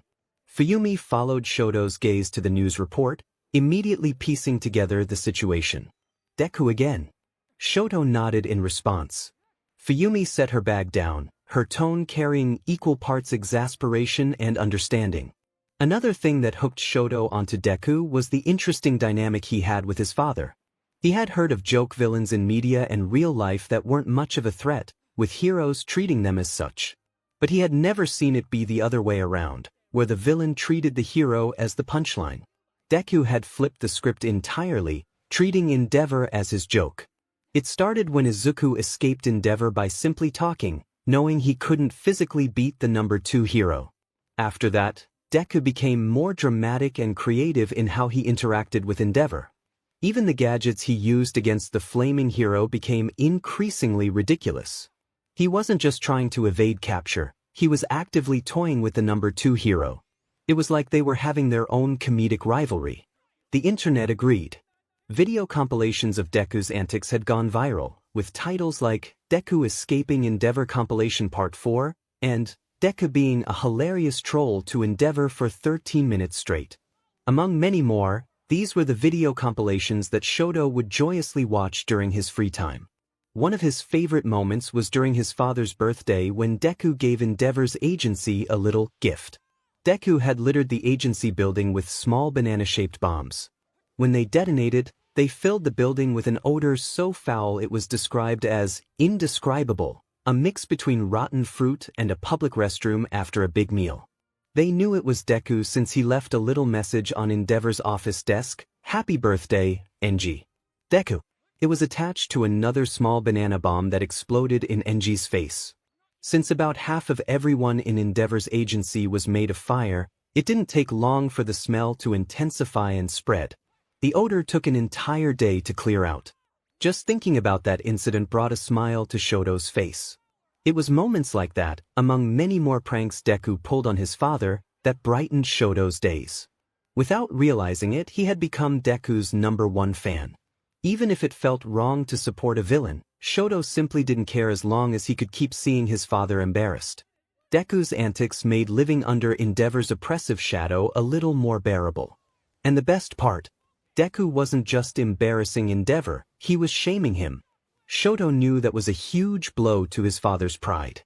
𝗵𝗏𝗏, a top pro hero, felt an unbearable shame after being defeated by someone without a quirk, and Shoto found a strange satisfaction in it.